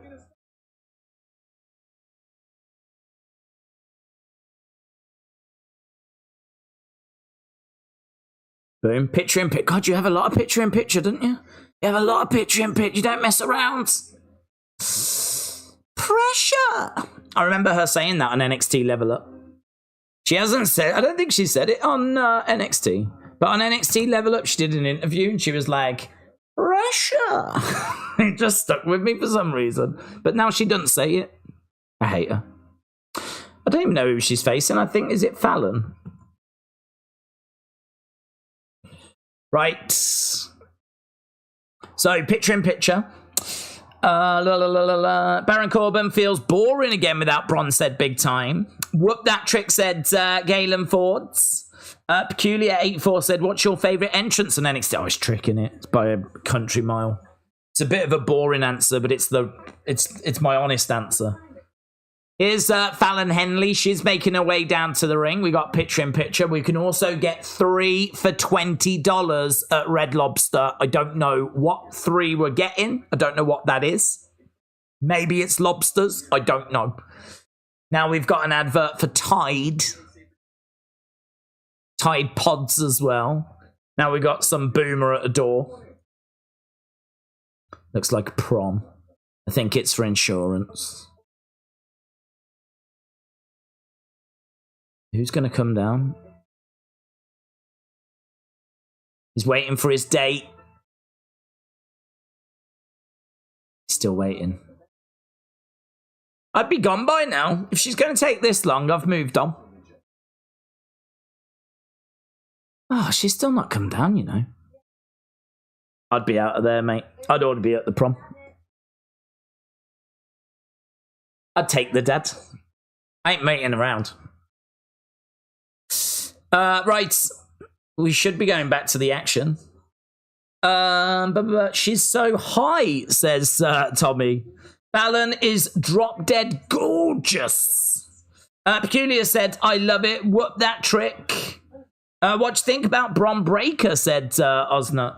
I like him as... I wasn't sure about him as a face, but I like him as a heel. I think he works well as a heel. He has actually gone back to being face again now. I thought that worked a lot better with him and Baron because they could bounce off each other. Him being a face on his own at the start, it sort of wore out its appeal to me. But then they turned him heel and I was engaged again and I really liked him. I can't say I've seen any Bron Breakker matches that are like amazing. His promos I think are all right. I think they see a lot in him and they're hyping him up. I mean, if the machine gets behind him, if he gets the right creative and they really get behind him, he'll go on to be a big star. I mean, really, the sky's the limit for him because he's got a good size. He's not the tallest of guys, but he's got a good size to him. He's a powerhouse. He can wrestle. I mean, he's got that kind of background. So, you know, he can compete, he can hold his own. But I just can't say that I've seen great matches out of him. So, I don't know, maybe that'll come with a bit more time and, you know, him getting comfortable on the main roster. Probably a lot easier to have great matches when you are competing against main roster talent than it is against NXT talent because a lot of that NXT talent is learning and you're learning as well. So, you know what I mean? There's just a lot of people learning. So, you know, get him up there, get the machine behind him, and let's go. Let's see what he can do. Fallon against the ropes, takes the legs away from Jada. Kick to the side of the head. Jada goes down again. Jada going over to the corner. She gets up. Fallon goes over. Kick coming in there by Jada. Reversed. Fallon over into the corner. She goes up. To the outside. Oh, Fallon Henley on the top rope. So OTM on the outside. Jada very much in control. I don't know if she's been wearing this gear before, but this gear looks great for Jada. She backs up, charging over, middle rope. Oof. Comes crashing down. Daze, will you be like, come on, hurry up, I ain't got time to waste around. What is this? That's exactly what I'd be like. I'd be like, if she's not down these stairs by the time I've finished this WWE speed match, I'm gone.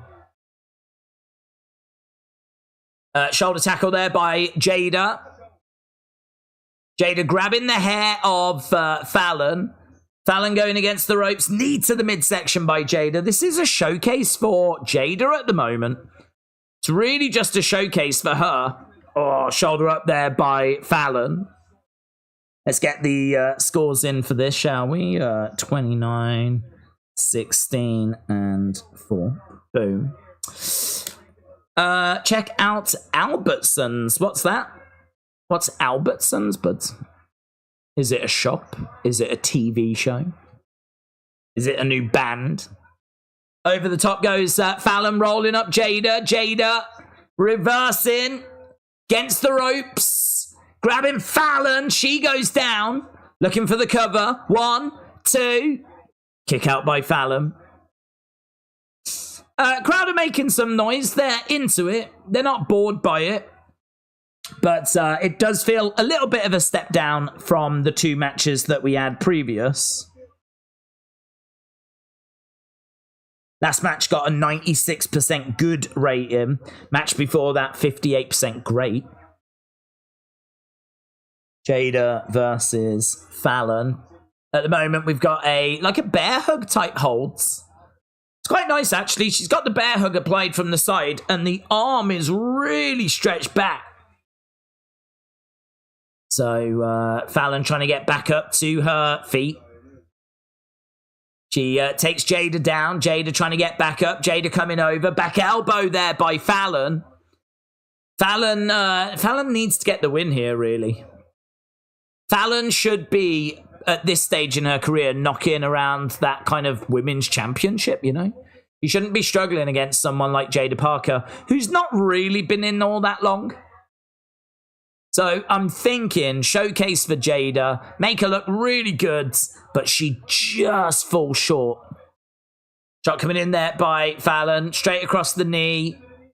Fallon goes against the ropes. I think one of OTM then tried to grab the leg of Fallon. He kind of swiped out at Fallon. No joy at the moment. Fallon very frustrated. She goes over, grabs Jada. Middle of the ring at the moment, looking maybe for a net breaker. No joy. Oh, shot misses by Jada. Fallon goes into the corner, jumps over Jada, rolls through, duck underneath, round the back. Don't know what we're looking for here. Suplex maybe? She hasn't got anything. It's reversed. Oh, Fallon against the ropes. Oh, hip attack. 1, 2, 3. Jada wins. Wow, Jada wins. Jada Parker picks up the victory.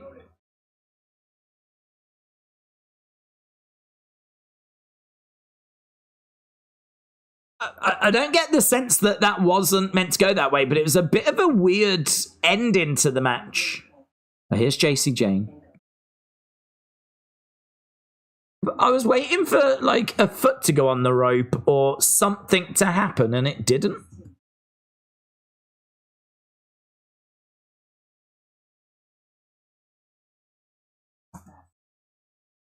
Yeah.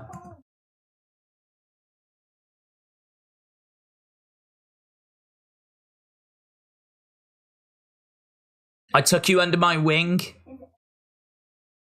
I made you into everything you wanted to be.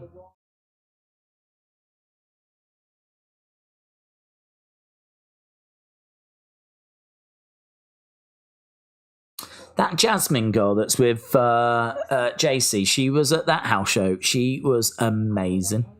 She was so good in this match.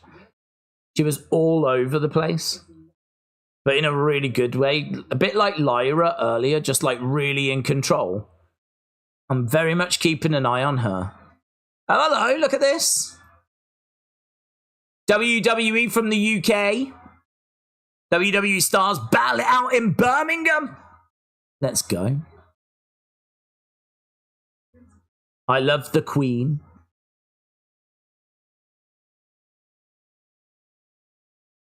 Oh, there's Lola. Lola Vice. Cardiff, London, Belfast.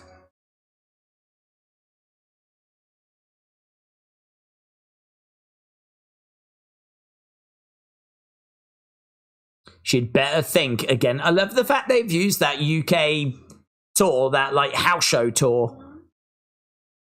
Oh yeah, man, let's go. I'm so pleased that Natalya is going to be one of the first women to compete in an NXT Underground match.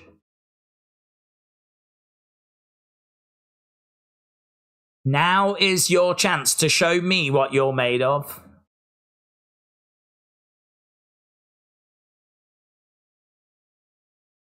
Whilst you're out there being a legend, I'm preparing to become one, says Lola.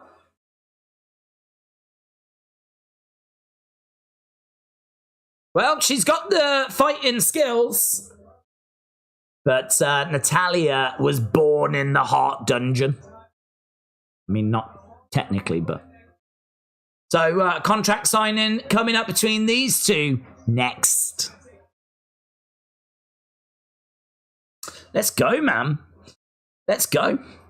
Is NXT a feminist show now? Because it looks like it said, John. A feminist show.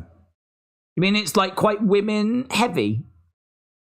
There is a lot of women on NXT, that is true.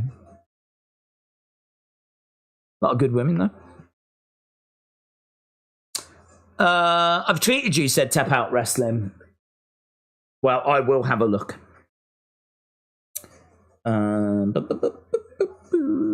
Right, NXT shop tonight only, free shipping on qualifying orders. Oh, hello, tons of pops. Tons of pops. Hobby store in Kissimmee.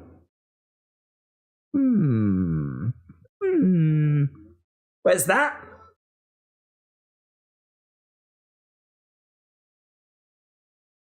Eric, I appreciate that, buds. I will have to have a look at that. Tons of pops. In Kissimmee as well.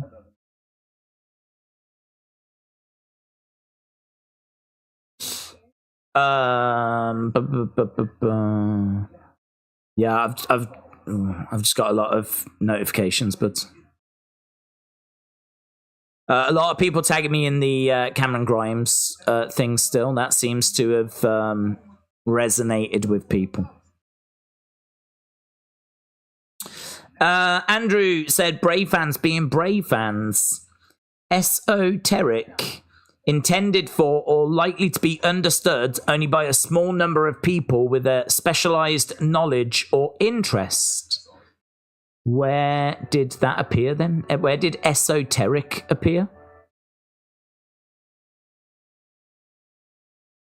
I will ask Andrew.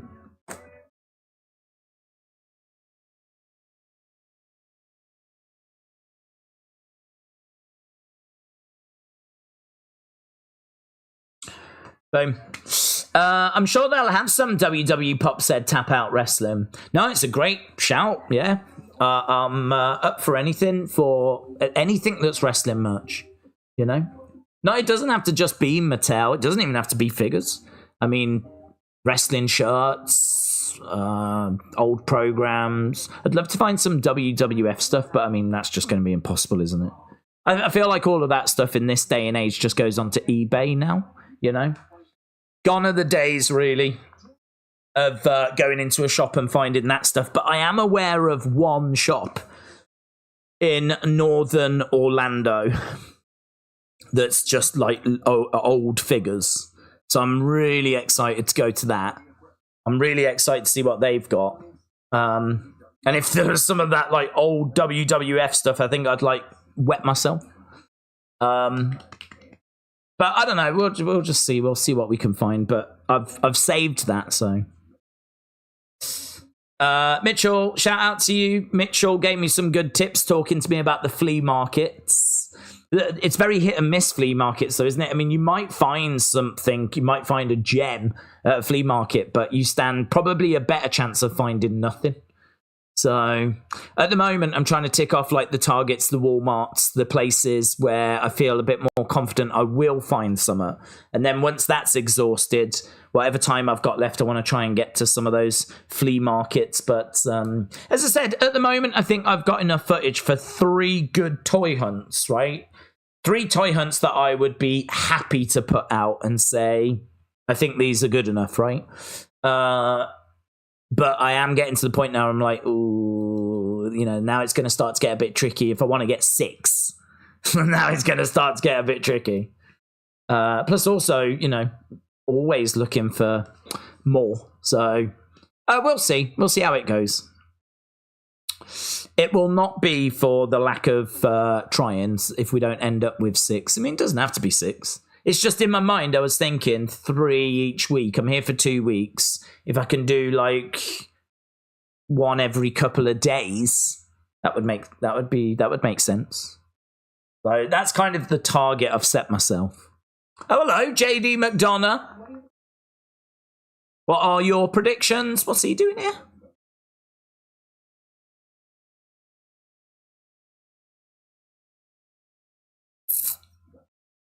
If you want to beat Ilja, you've got to hospitalize him. I know Trick isn't that guy. Oh, hello, we've got Tyler Bate and Pete Dunne.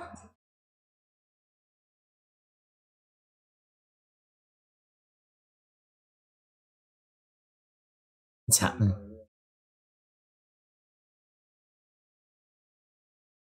Ilja's a bad man. We've both been in the ring with him.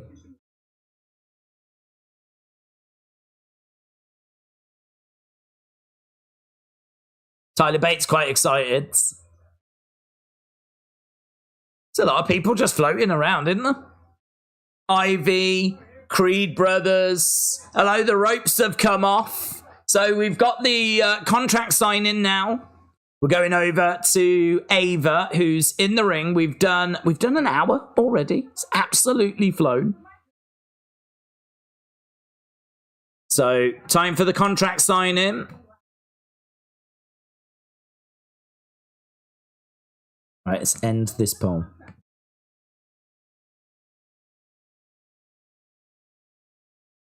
She is getting a lot more comfortable with doing their promos, isn't she?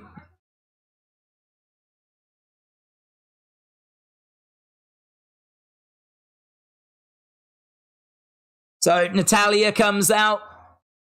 Her corner person is going to be Carmen Petrovich. I wonder if Carmen turns on her or something. I mean, Carmen is a face at the moment. But here's Natalya and Carmen Petrovich. I don't know. Do we know who's in Lola's corner? I don't know if I know who's in Lola's corner.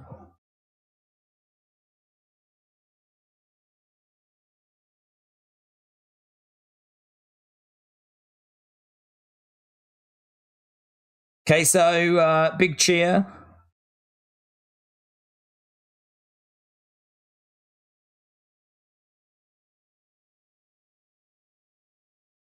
For Natalya. And here's Lola. So Lola's coming out. She's coming out on her own.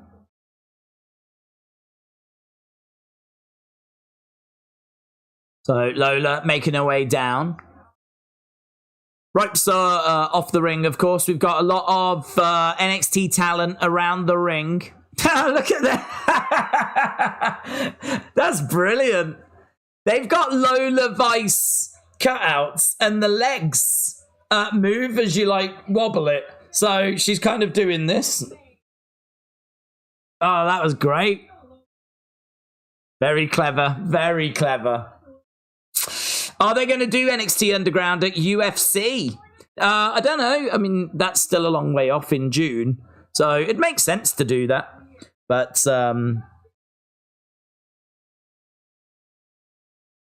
this match is next week. Lola said, just because I shake my ass doesn't mean I can't kick your ass. Next week, we're making history. Next week.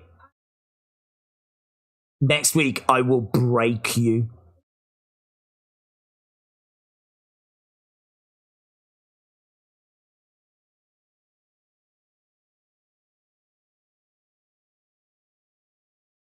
The difference between me and you is I respect where you came from. You don't respect that I came from the dungeon. If you can survive the dungeon, you can survive anything.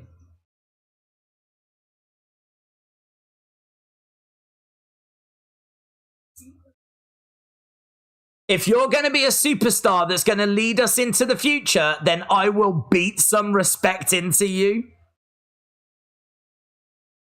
She's the boat is the chant. She's the boat. She's the boat. She's the boat. Let's go, man.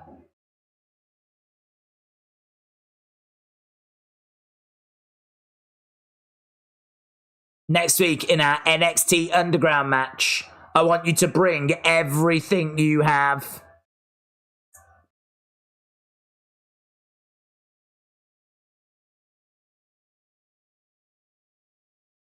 When the lights dim, your fate is in my hands.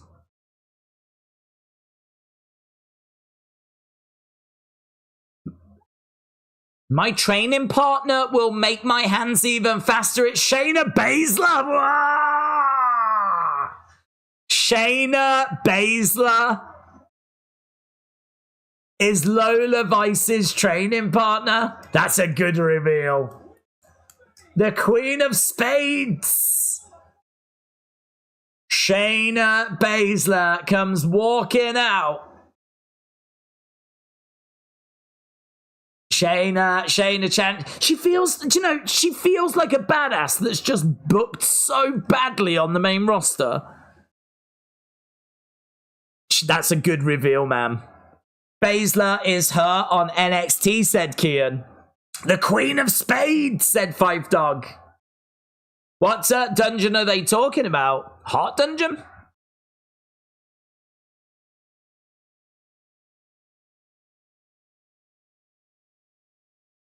Welcome back.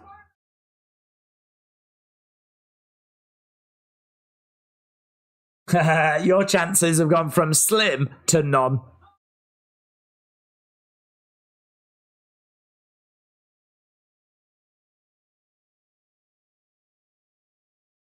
The most dangerous woman in NXT is now aligned with the most baddest woman in all of WWE.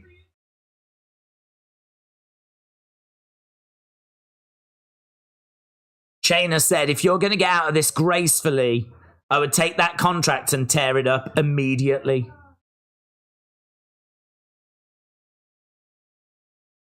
If this is your training partner, oh, she pushes Carmen. Carmen with a kick. Shayna goes down. Carmen with a kick. Shayna goes down and out the ring. Now we've got Natalya. She hurls Lola out the ring. Lola lands on a load of people at ringside.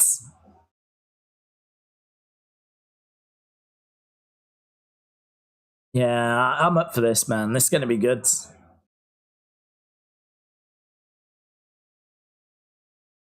There's Ridge earlier today.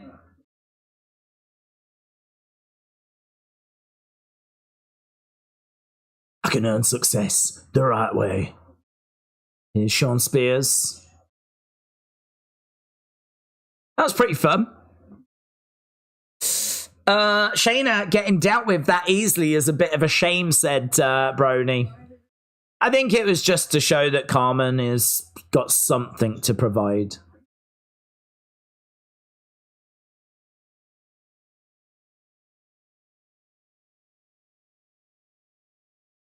You want to give in to those thoughts, don't you, Rich? I know what you're trying to do. You can't rile me up. I'll be seeing you. Oh, well, there we go. Little moment. Right, Blair Davenport coming out next. She is in action with Sol Ruca. Now, this is that beach break match, which we don't quite know what this is. I am looking forward to finding out, though. Blair Davenport versus Sol Ruca. Hey, we're working through this show, aren't we? 1 week from Saturday. Let's go, baby. Let's flippin' go. I am pretty excited for this show. Premium live events. First one since WrestleMania. If you come at the King, it is in France though, innit? Oh, it is in France. Oh God. That is a bit of a problem. We will have to just overlook that. Hopefully they won't do any of those video packages where they like show us around France.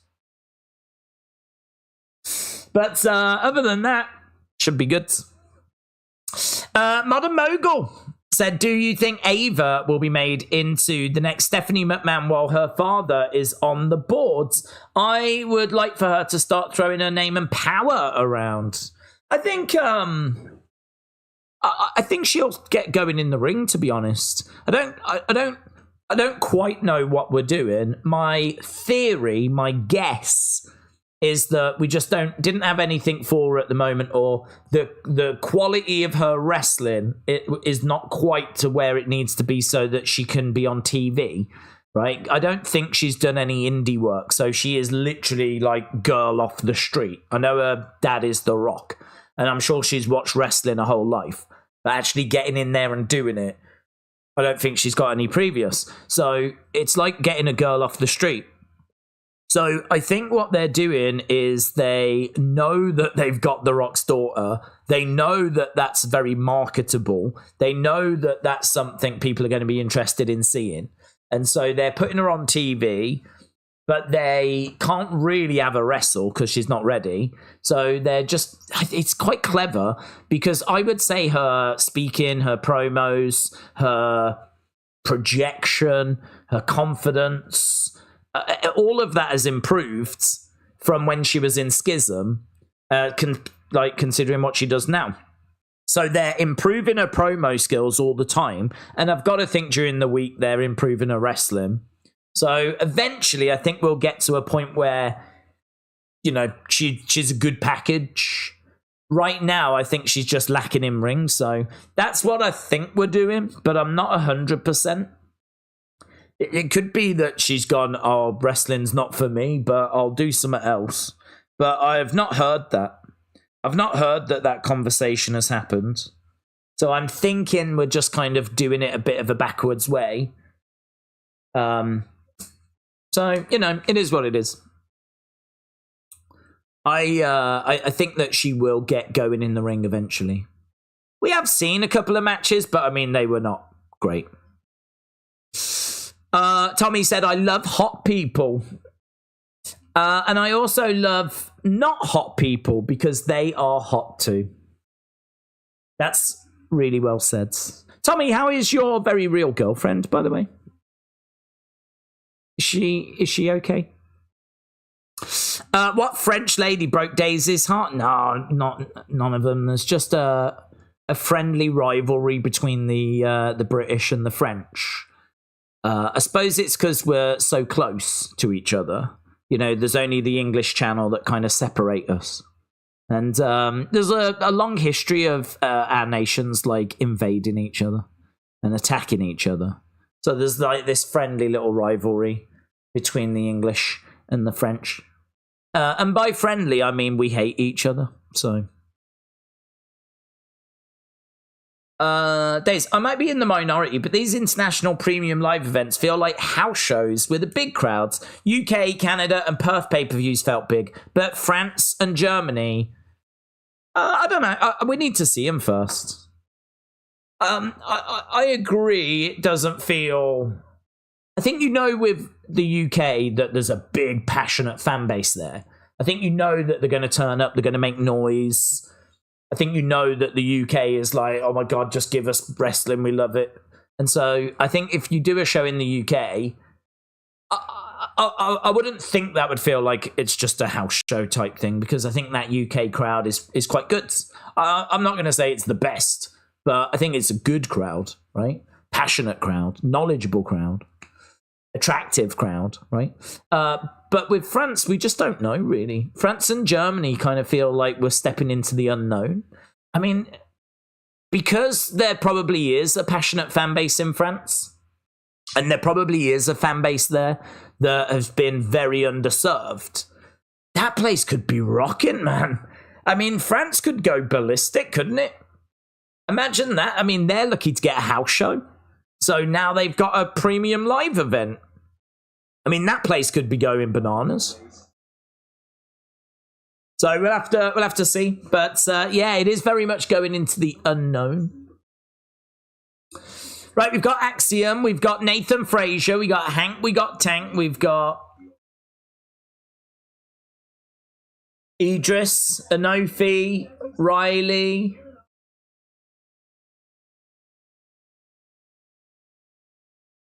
Here's the Good Brothers.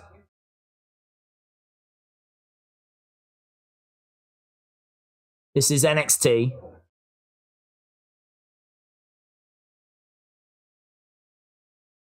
Oh, hello, the mirror's fallen.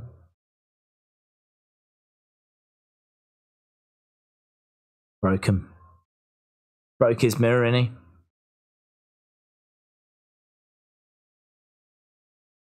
Bad luck, that, innit? Okay, we've got a surfboard at ringside. We've got some inflatables, so... is this what a beach brawl is? It's just a load of beach objects around the ring, like inflatables and whatever. You know, Tommy said to me earlier, he's like, I really hope we fight by this on a beach or something. And it's like, yeah, that would be better. That would be better. Cinematic match that was filmed down by the beach. No. Instead, we've got inflatables. We've got surf. But look at all them beach balls that are in the ring. What are they going to do with rubber rings? I suppose you could put them over them and have them like that. Yeah, I tell you what. If you go onto WWE Auction, the website, they tend to have. Oh, there we go.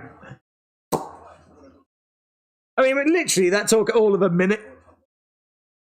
Against the ropes goes Blair. Clothesline. I reckon one of them balls will be signed by both WWE Auction. Grabbing Blair, trying to put her onto the edge of the ring. Face first. And again, but blocked. Combo tickets on sale. This should have been a pool match. Yeah. Could have done something. Something that wasn't this. There's so she's going over, she's grabbing Blair. Picnic bench. Sol Ruca gets thrown into it, but it doesn't break. So Sol Ruca goes down. Reminds me a lot of... what was that match that Roxanne had? Where there was like a slide. Remember that? There was like all these objects set up. It was like a trick or treat street fight or something. I'm sure it was during Halloween Havoc. And there was like a slide and all stuff around ringside area. There's too much soft stuff around for my liking. Like, what do you do with a beach ball? What do you do with a beach ball? I mean, that's what you do. You throw it at them and it has no effect whatsoever. Blair Davenport just threw a beach ball at Sol Ruca, thinking it would cause pain somehow. The only thing I could think with the beach ball is if someone was running towards them and you threw it and it smacked them in the face. I'd see that. I'd like to see that. I'd like to see Blair go running at Sol Ruca. Sol Ruca throws and she just goes down. That could be pretty fun. Other than that, surfboard gets slammed on top of Blair. Blair's in a paddling pool. Sol's surfing. So there we go. Picture in picture. It's a picture-in-picture break. It's not weird you get White Rabbit and Nightbird, which is black talk about dichotomy, said Defcon Prime. This is the most devastating match I've seen in a decade, said the Beach Kevin. Well, it would be named after it, the Beach Kevin. Tommy said, half of these things aren't even beach, they're pool party. That's the real controversy. You've made an excellent point there. This is misgendering. That's what's gone on here. We need some answers. How long have we got? We got 40 minutes to go.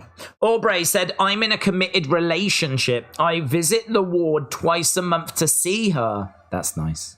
That's nice. They've got a ball pit, says Defcon Prime. Mitchell said, this is the equivalent of having a fight in a McDonald's playground. Yes, let's go. Let's go. Do you know, that would have been more entertaining. Orlando's got the biggest entertainment McDonald's, hasn't it, on iDrive? They should have gone there.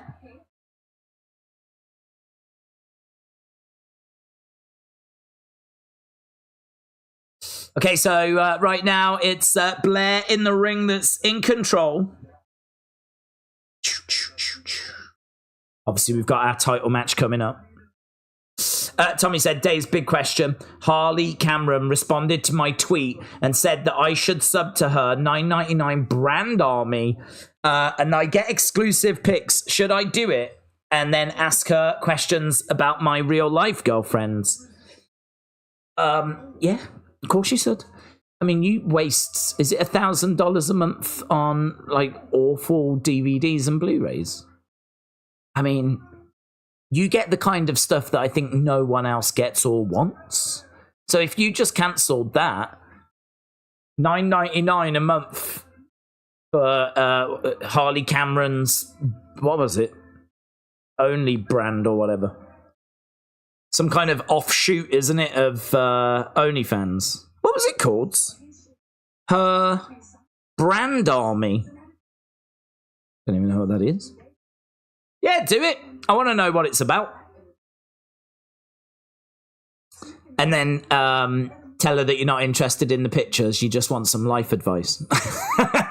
So Ruca just got slammed through her surfboards. That broke in half. So Sol Ruca going through her surfboards and now getting picked up, thrown back into the ring. Blair Davenport going in after her. Why do we think WWE released Grimes? Just nothing for him. I can only imagine it was that peculiar. I think it was a real shame. A real shame. He said that he did everything he could. He was asking people, talking to people, trying to get advice. He did everything he could. But, yeah, I just think their creative didn't have anything for him. Right, Beach Brawl underway. Sol Ruca, Blair Davenport. Kick coming in there. Sol Ruca's head was in a chair. Blair Davenport grabbing the chair. Oof. Boom. Slammed through the, as Michelangelo would say, cowabunga. He would say that, in all fairness. That's exactly what he would say. And then he'd probably yell pizza. Right, Sol Ruca with a chair, but it's blocked by Blair Davenport. Against the rope, Sol Ruca springboards. Collides into Blair, takes the legs out, flips over the top. Kick coming in. Blair Davenport goes down. Sol Ruca. Oh, lovely. Yeah, it does look like the knee brace connected. Sol Ruca in control. Cole Prey said, I love the videos so much and the lives. I want to go watch some other videos. No worries, dudes. Hope you have a good night. Boom. Super kick coming in by Blair. Blair goes against the ropes. Super kick coming back there by Sol Ruca. Blair is on the shoulders of Sol. Oh, Shadow there flipped around into a powerbomb. Kick out there by Blair Davenport. That was good. Do you know, I mean, this is what's so great about Sol Ruca is she's not been doing wrestling for the longest time, but she's just looking to innovate all the time. She's just asking questions. Can I do this? Can I do this? What happens if I do this? She's just really, everything gets questions. And it means that she comes up with some really interesting offense. Sol going to the outside of the ring. Obviously, Sol suffering that knee injury meant that she was out of action for quite a while. Surfboard being set up over against that ring post by Blair. Reverse Blair going into the surfboard. She goes down. Right now, Sol Ruca chucking Blair over by the barricade. Sol going up. She's on the barricades. Walking over. Oh! Gets pushed off by Blair. That was good. No, I didn't expect her to do that. There's no soft landing there. couple of people in the crowd were horrified. Blair Davenport set up this table. Now she's going over. She's on top of the barricades. Looks like she's going for a superplex, but couldn't get it. Shot coming in there by Ruca. Ruca grabbing Blair. She's got her on her back. Is she going to flip her over? She's going to flip her over? No. She's going to jump backwards. Oh, through the table. Ruca plants Blair Davenport. I mean, what I will say is they've used pretty much every object that's around. I think every beach ball, every chair, every table has been pretty much used. There's maybe one surfboard that hasn't, and there's maybe a rubber ring over there, but this has been full of weapons, full of action. It's random. Don't get me wrong, it's random. Ruca against the ropes, goes up. Soul Snatcher! Wow! She did it off the ropes! Wow! And she gets the win! Damn, that was sick. That was good. That was good. Ruca picking up the victory.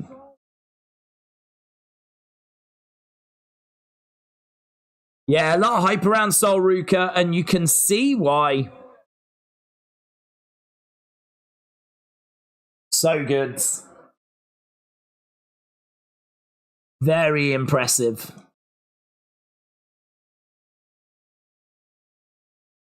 So she gets her victory.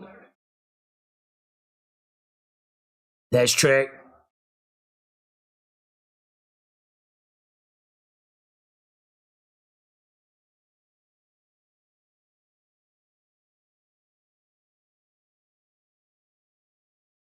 I'm going to fight tonight, Mom, and I need you to fight too.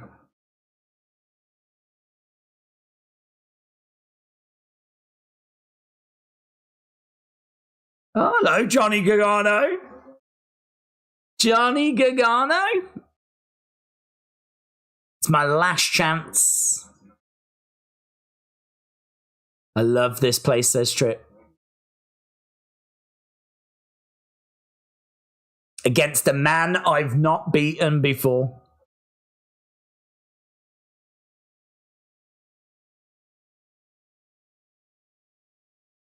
No pressure.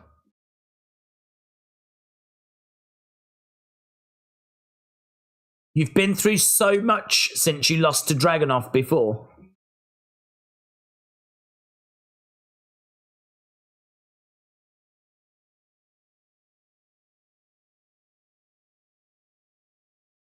It's made you you, and there's only one Trick Williams.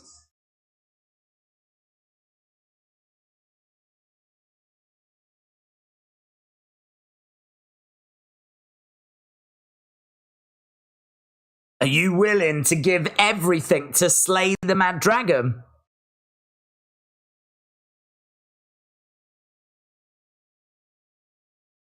Go get him, it's your night. There we go. Big hype up there by Johnny. I love that dude in the background. There's a dude who's got a pink shirt on. Giving a bit of this. Let's go. HBK giving motivation to Trick is heartwarming, said George. HBK motivational speech. He's very good at them, in all fairness. Osnet said the ending was good, but the match was still BS. Brony said WWE did a great job building up the Trick Ilja match. I love the main roster stars giving their opinions on the match. Ilja is going to get drafted right away, says Eric. TBH said, do you collect wrestling title belts or stick to figures? Thank you for answering my earlier question. TBH, I don't collect wrestling belts. I do have some. I've just got the ones that I really wanted. So I wanted a replica of Buddy Rogers' belt, which is the first WWF Championship. And I've got that. It's not an official one because they don't make an official one. But you can get it. And I did get it. And then I've got the Winged Eagle. So those were the two that I most wanted. But to be honest, that's what got me into the figures was the belts. I love the belts. And I was watching Grimm's toy show. I was seeing Tommy as well. And I was looking at the Mattel figures. And I was just really taken aback by how good the belt quality was with the figures. Like, they are just like these tiny replicas. Just these tiny plastic replicas. But they look so good. Like, the detail is all there and they look really impressive. So I was like, I'm just going to get the belts. I'll get the figures, of course, but I'll just get the belts. And then I could have, like, a shelf with all the different championships. And, I'm sure they'll come with some great figures as well. And so the very first Mattel figure I got was Paige. She came with 2 belts. She came with the Divas belt and the original women's NXT belt.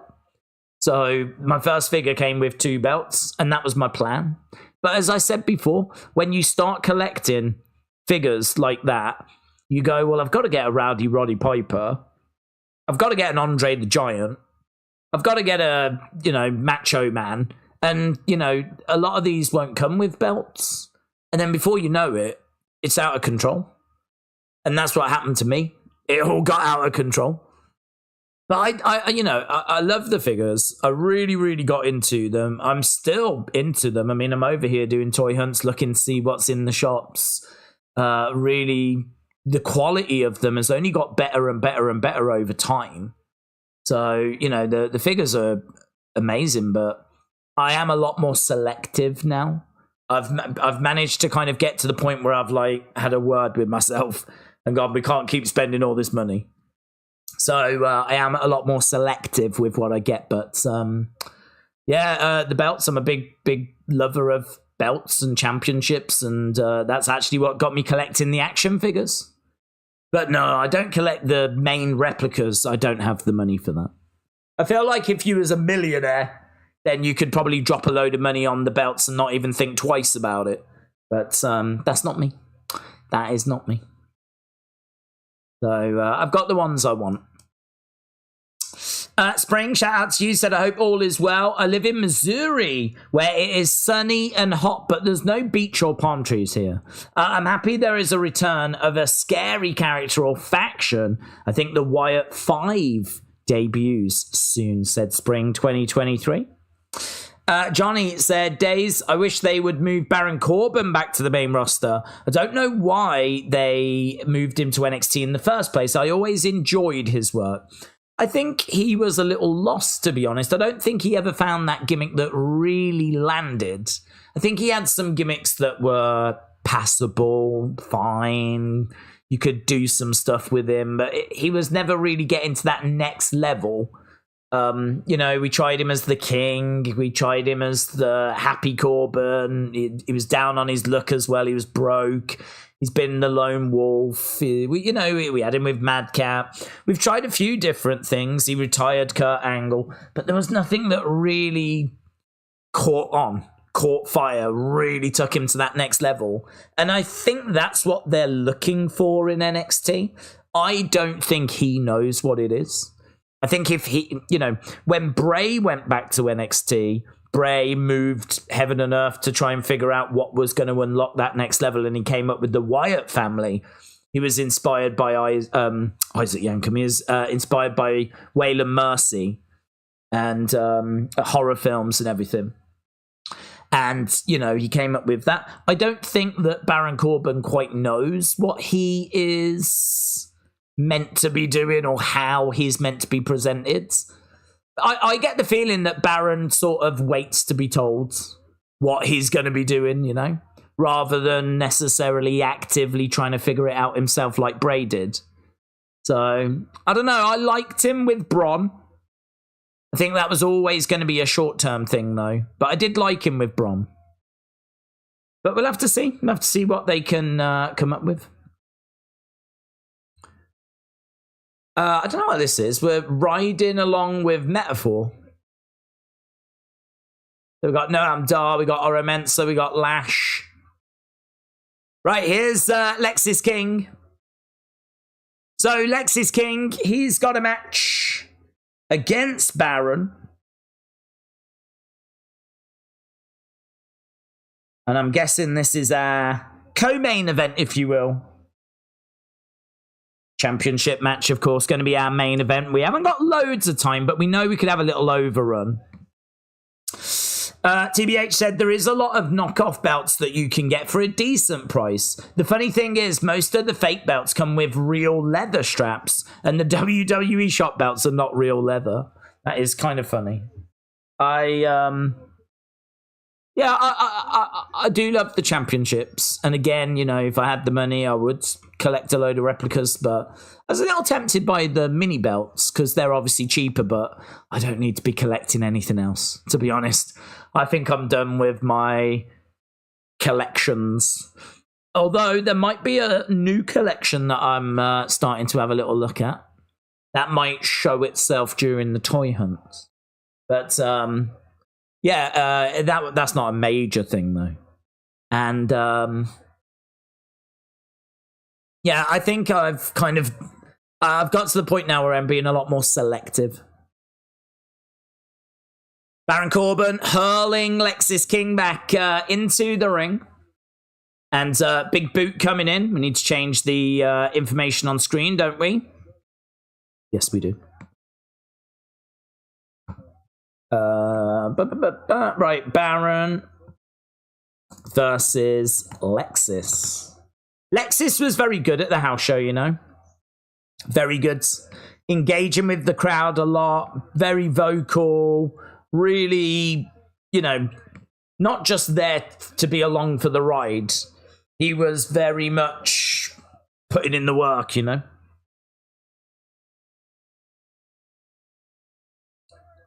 Jury, I think, is still a bit out on Lexis King because we just haven't really seen him involved in like that big storyline. He did a little thing with Carmelo and Trick, but he was very much the third wheel. This match, nothing really much has, you know, been built up from it. It's kind of come out of nowhere. So I really want to see him get involved in something juicy, you know. Right. Daze, what city, state, country are you located in? I'm in Hammond, Indiana, said Carmen Live. I am in Kissimmee, Florida. So that's where I am right now. I'm in the United States of America. USA! I've got a newfound love for 1980s Hulk Hogan and 1993 Lex Luger. Elbow to the back of the head there by Lexis King. He gets Baron Corbin down. Kick coming into the back. Baron felt that. It's cool if you've got the Winged Eagle and the Buddy Rogers belt. They're arguably the two most important, says TBH.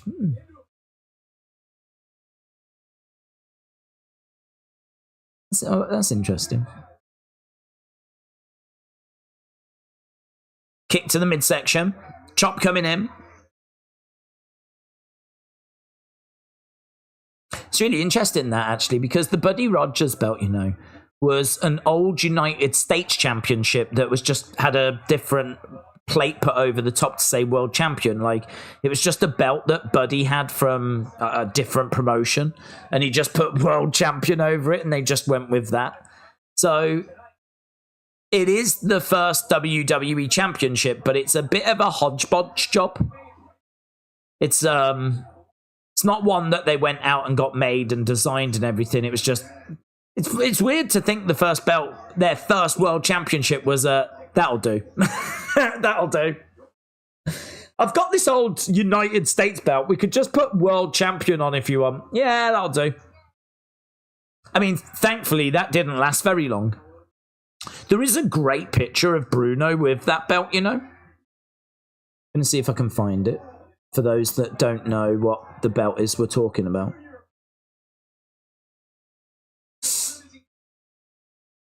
Baron Corbin back in the corner. Charges over. Oh, big back body drop.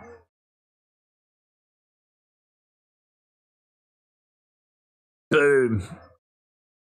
Good work there by Baron. 1, 2. Oh, thought that might have done it then. Right. I've got Trick in my head now. Here's that picture. Oh, where is it?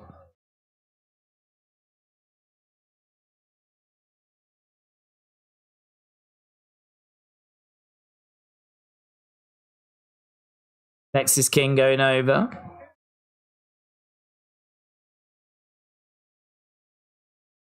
Using the ropes. And the referee sees it. Very good. Very good. So this is the Bruno picture I was talking about. You can sort of see the belt there. The front faceplate is actually in the shape of America. It's hard to see the belt, but that is Bruno wearing the very first WWE Championship. It's quite a nice looking belt from this angle, but actually, when you see it, it's really thin. And it doesn't look as prestigious, you know. Boom. Lexus, I think, is going to catch Baron Corbin here, and he does. Lexus gets a win over Baron Corbin.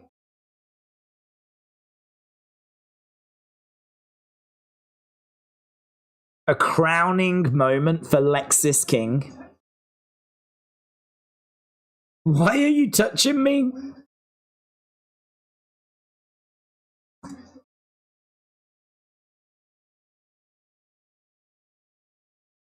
Right, there's Creed Brothers and Ivy Nile. They've come down to take their seats. There's Tyler Bate, Pete Dunne, Johnny Gargano. They're coming down into the crowd to take their seats as well. Look at that girl, man. She can't believe it. She's like... She's shocked. Wait till she sees Johnny.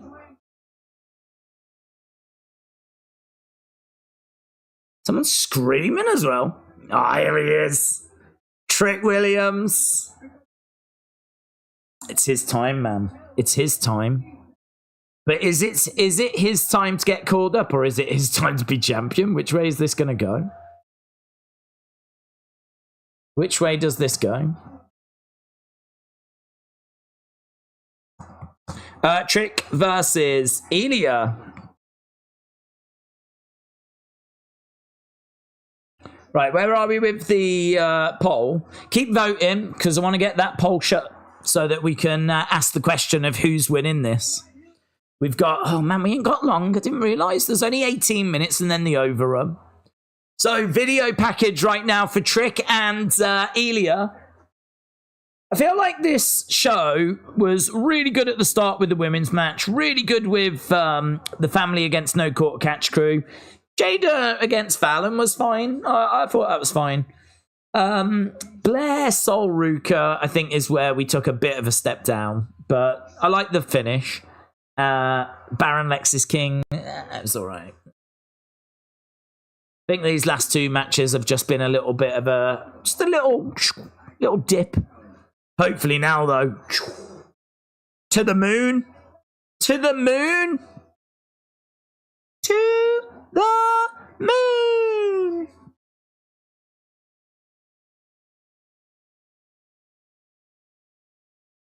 Over the past year, Trick has impressed me, says Ilja. Oh, come on. This is about the NXT Championship, and I believe I'm the one to dethrone Ilja. That was February 2023. And then August 2023. And then February. God, how many chances is he going to get?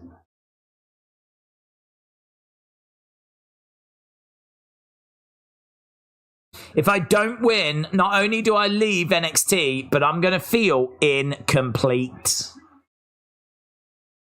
Right. Let's get the question going. Who wins? Actually, who leaves as NXT champion?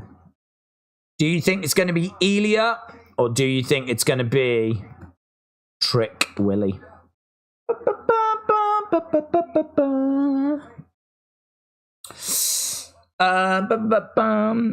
Visit Largo or Indian Rocks Beach if you get chance. We had a condo there, said A. Jobson.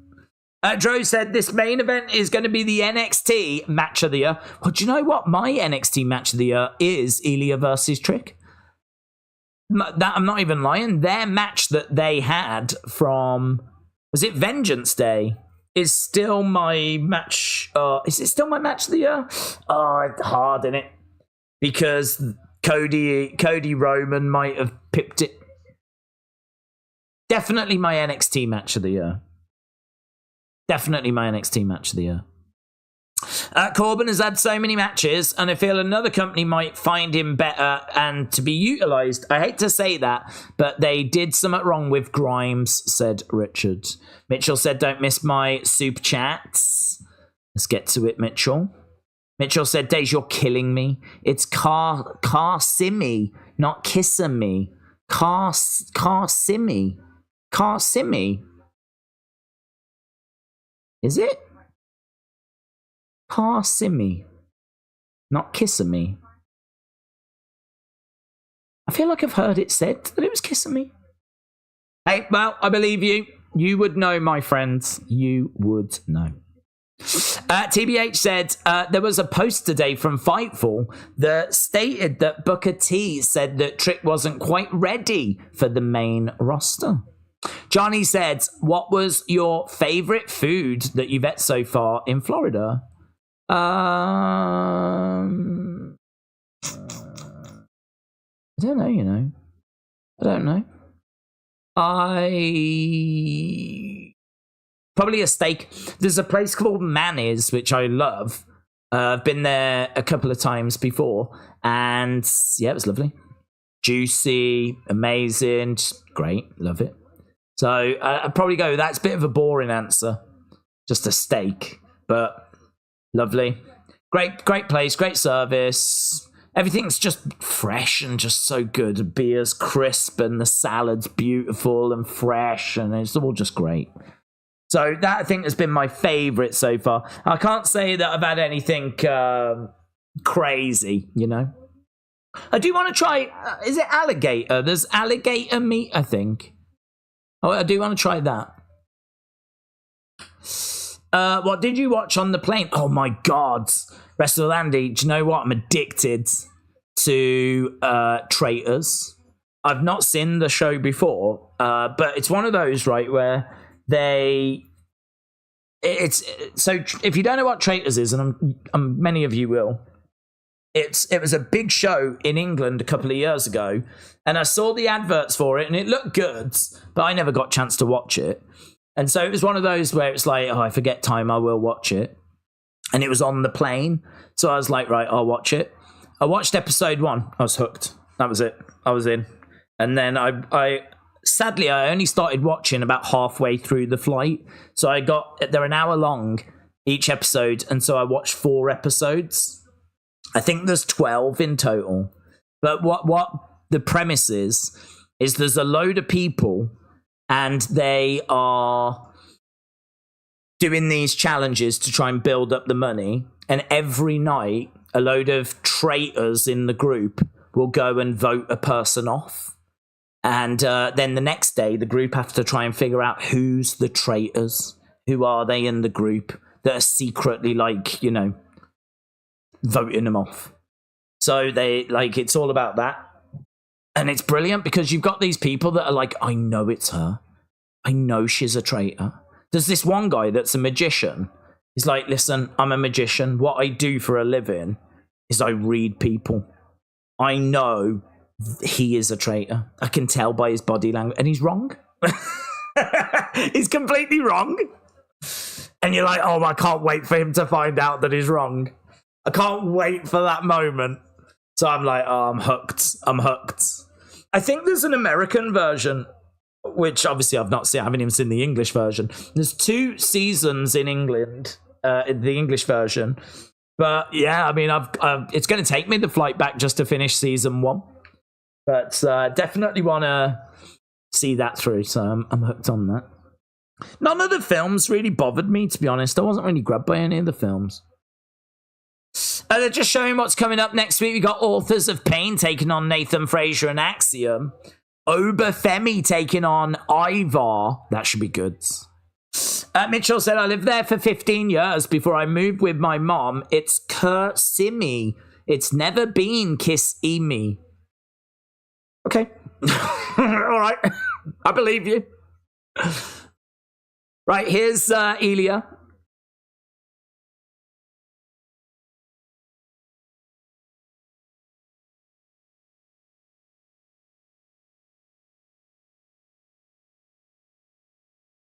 Damian Priest?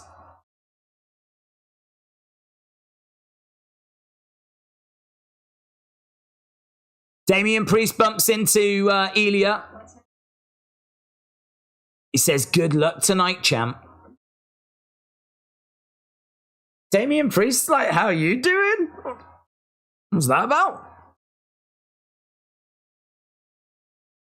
Here's Trick Williams. He looks great.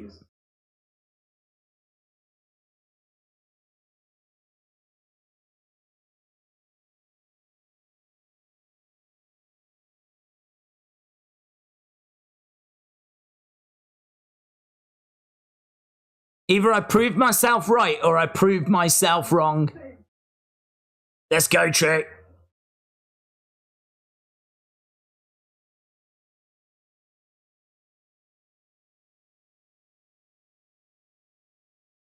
Here he comes. Right. Oh, man. His music's too good. His music's too good. If Def Rebel made this theme, then they don't deserve any hate. This is one of the best themes I've ever heard.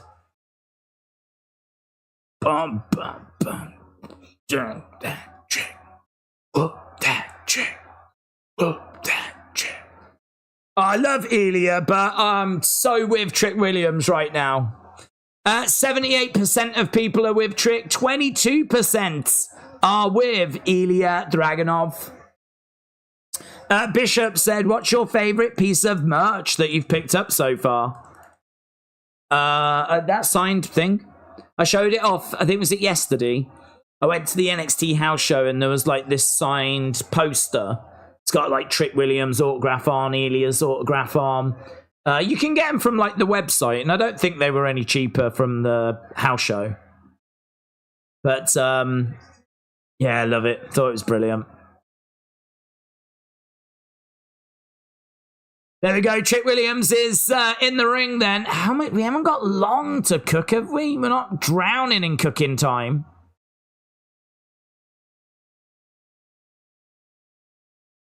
Here's Ilja making his way down to the ring. Look at them in the crowd. Giving all this. Ilja goes over to the corner.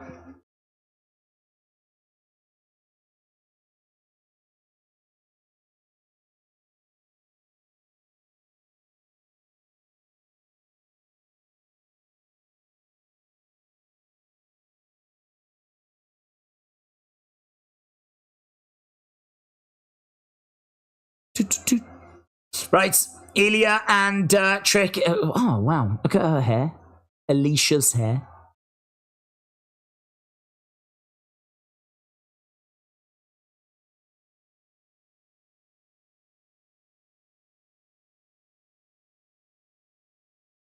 Let's go. Who do you think will win? I don't know. It really depends as to... If we're calling Trick up, then he could lose. If we're calling Ilja up, then... the only thing I'd say is that we know that Ilja is eligible. They did a whole graphic saying that he was eligible. So, are you really going to call up Ilja with him being NXT champion? I mean, if you want him to be undefeated... Well, I don't know, he's probably being defeated. But if you want him to, like... come up and, like, you know, still be the NXT champion and him having to forfeit it. I think if I had £10 right now, I would put my money on Trick. Community, 70% of you said Trick. And I think if I was a betting man, I'd put my money on Trick as well at the moment. I think what's swinging it for me is the graphic. They showed that Ilja is a part of the draft. He is eligible. Grabs the leg. Oh, big chop coming in there by Ilja.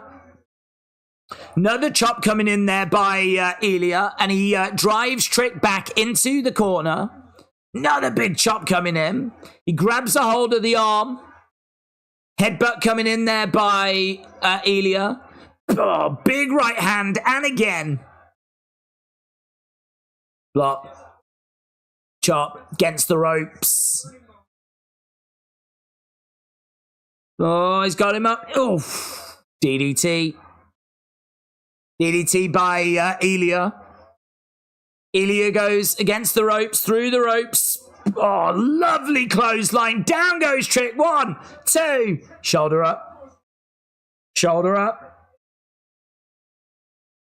I just don't know that we're going to have much time to cook here. I mean, in all fairness, if we've got the 8-minute overrun, I mean, of course we're going to have a commercial break, but he's got him power bomb. Oh man, that's a big guy to power bomb, isn't it? That's a big guy to power bomb. Kick coming in there by Trick. Ilja goes down. Didn't they have Indy Hartwell drop her belt the following week after she got called up? Yeah, they've done it. Yeah, they've done it. It's not a. It wouldn't be a these two embrace. It wouldn't be a massive problem for Ilja to win this, Trick to lose, because Trick would be out of NXT. So then, of course, he'd go into the draft. He's out of NXT. He's not out of WWE. And Dragunov could just forfeit the title. Yeah. Knee strike there by Ilja, and he screams out to the crowds. Picture in picture is what we've got. Have you watched the Warner Brothers television show Friends? Oh yeah, I watched Friends as I was growing up, but Friends was on TV in the UK. I don't think we got it. I think we probably got like a week or so after you had it in America. So it would air in America, and then we'd probably get it like the week after. I don't think we had it the exact same moment you had it. But we had it pretty much around the same time. So, yeah, that was big in the UK. I think it was pretty much big all over the world, I think that. So some of them shows like Friends, Frasier, Big Bang Theory, Everybody Loves Raymond, Modern Family. You know, those kind of shows kind of go around the world. I mean, I can't speak for North Korea, but, you know. Oof. Sent on there by Ilja. Picture in picture. Did you see that Swerve one said so? Like, I did, yeah, I did. Good. I'm pleased for him. I didn't see the match. I don't know if it was a good match, bad match, if it's controversial. I like Samoa Joe. So I didn't have any issue with him as like the champ. But then I don't watch, do I? So it doesn't really make a difference to me if it was Swerve or if it was Samoa Joe. But I'm pleased for Swerve that he's won it. Have to see what he can do as champ now. Right, we're still at picture in picture. Ilja is over in the corner. Mohammed said Trick is not going to the main roster. WWE said he's going to stay in NXT for 1 more year. And it'll be next year's draft. Solar said, when you get back home, will you bring back the unseen videos? Yes. And my plan was to keep doing them whilst I was here. But it's just not been possible. My plan was whilst I was out, I was going to keep on Twitter But the problem is, whilst I'm out, I'm having to look at a sat-nav in order to get around. We don't actually have one in the car, which is a real problem. It would be a lot easier if there was one in the car, but there actually isn't one in the car. So that means that I'm having to use my phone, which means I'm not on Twitter much throughout the day. Instead, I'm like, do a left ear, do a right ear. Oh, that went wrong. That went wrong. Oh. He tried to powerbomb Trick from the corner, but instead he ended up landing on top of Ilja. But he's right back after it. He's right back after it. He picks him up. Oh, do you know what? That takes some serious strength, man. That takes some serious... Trick is a big guy. Big boot coming in there by Ilja. Trick down in the corner. Ilja rolling out the ring. Ilja climbing up. Looks like we're going to do a coast to coast. Is up in the corner, perched.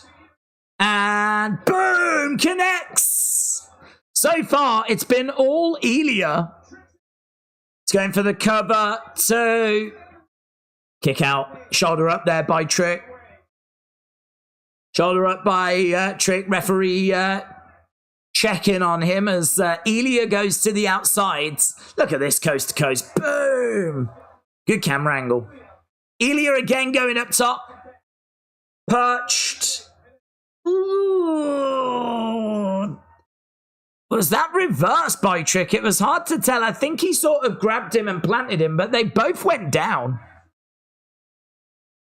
Crowd are getting behind Trick as he's getting back up to his feet. Going over, he's grabbing Ilja, picking him up, looking for a power bomb, gets it.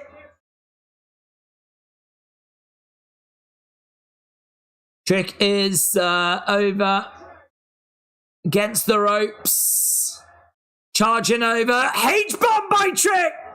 H-bomb. 1, 2. Oh, shoulder up there by Ilja. H-bomb by Trick. Wow. I don't know that I've ever seen anyone do that move other than Ilja. I mean, it's not the most adventurous move in the world, but it's pretty cool to see someone else doing it. Oh, lovely. Elbow by Trick, going for the cover. 1, 2. Shoulder up. Shoulder up. We are into the overrun. I don't feel like this match is as good as their match from earlier in the year. It's hard on TV, and I think they needed longer.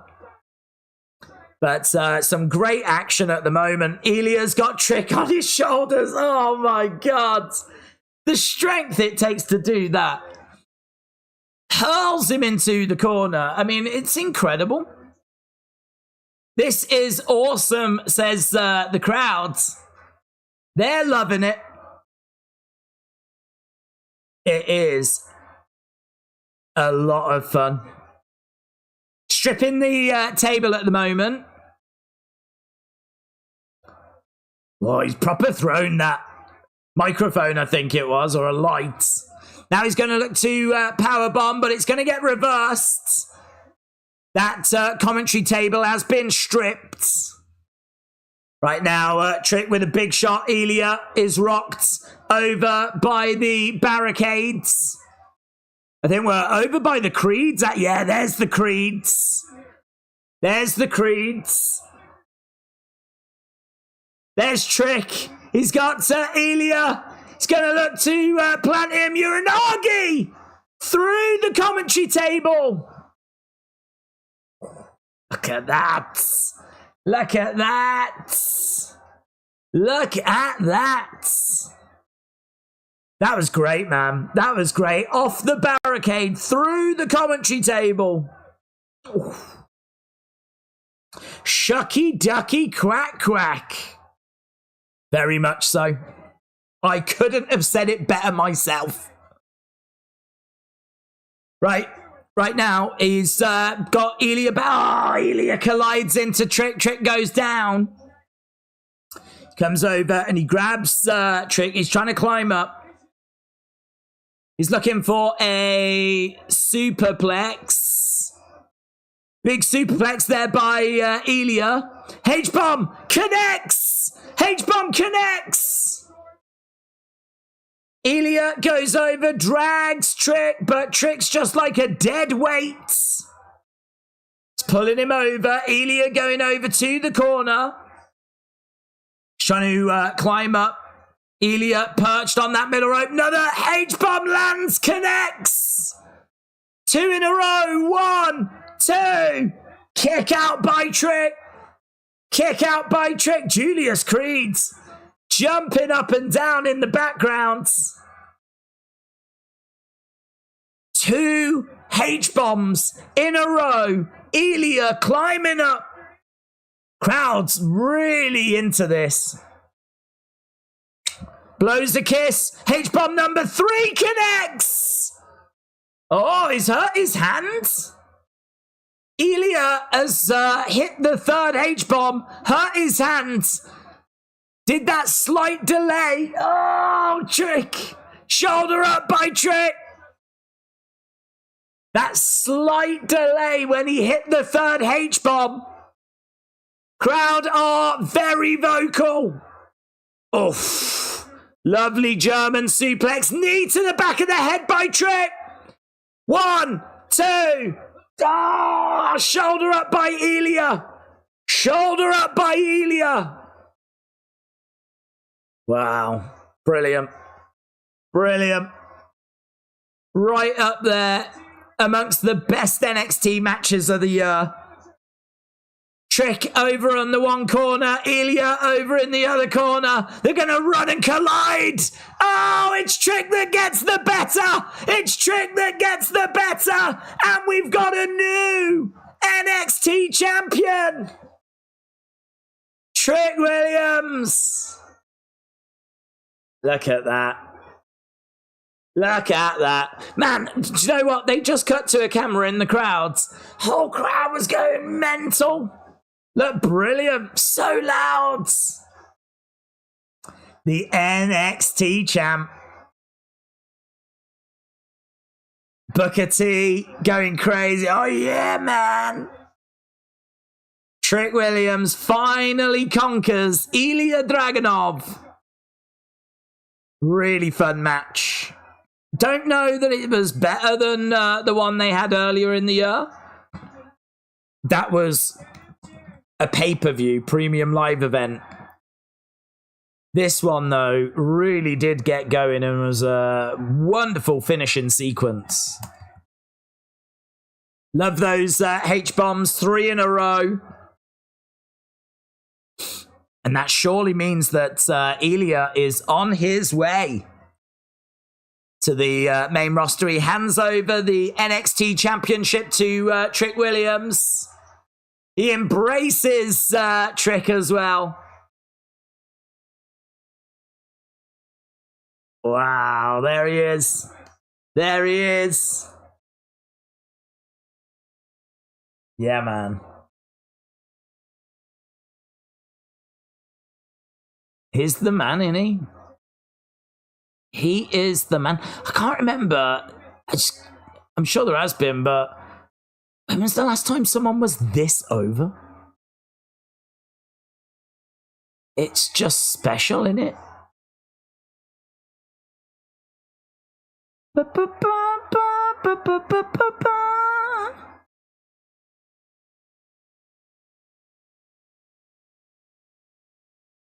Whoop that trick! Whoop that trick! Whoop that trick!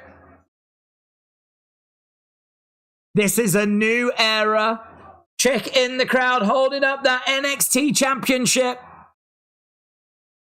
Wow.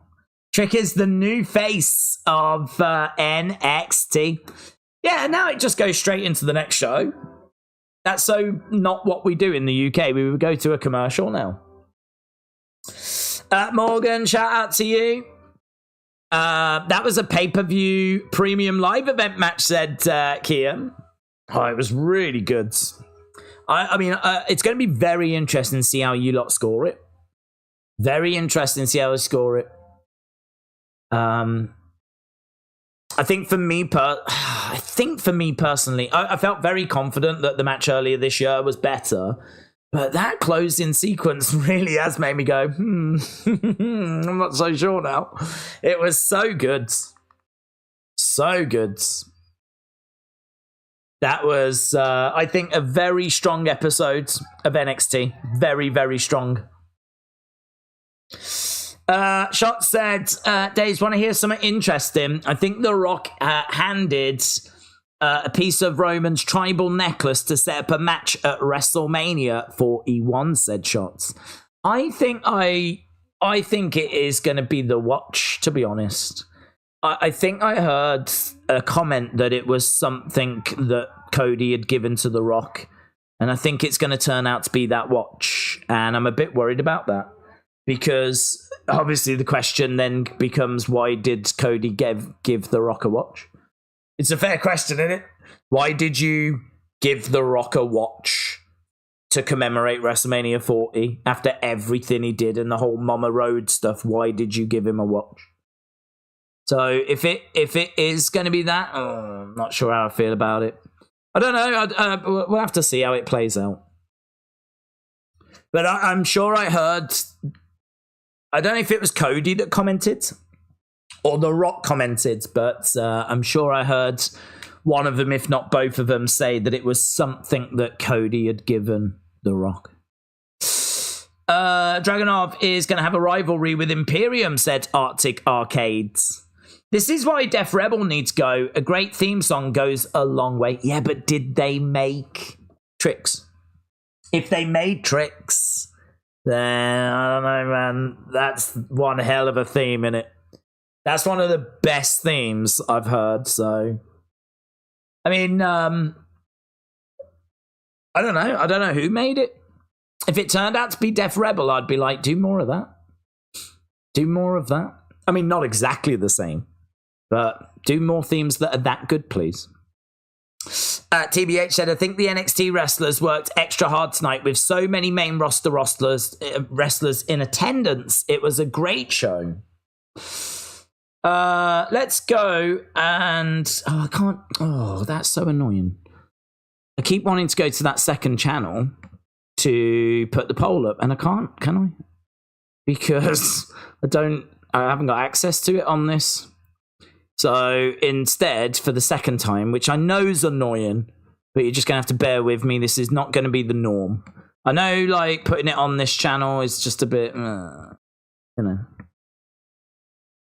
ideal.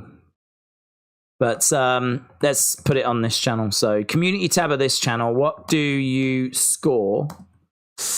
What do you score NXT Spring Breakin? Did you score it a 5? Did you score it a 4? Ooh. There we go. Did you score it a 3? Did you score it a 2? Did you score it a 1? Okay, there we go. That is up now for you to vote on. It's on the community tab of this channel. I don't actually have my password and login for the second channel on my laptop, so unfortunately I've just got to run with doing it on this channel for now.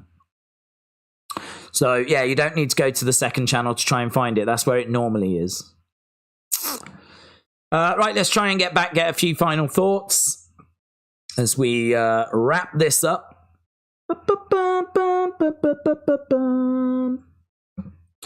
Getting a few more votes if you haven't voted. Nathan said 9. Oh, actually, I better... should I end it? People might be voting on the show, mightn't they? Yeah, I better end it. I don't want people thinking that's the vote for the show. Right, great, 50%. All-time, 39%. Good, 8%. Bad, 1%. So that gets a great 89% rating. That's good, man. That's really good. That might have beaten. Can I should be able to get access to it here. Let's have a look.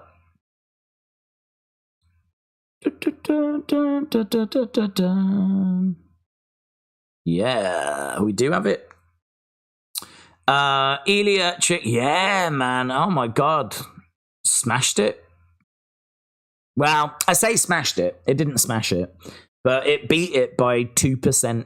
So Ilja Trick from earlier this year, great 87%.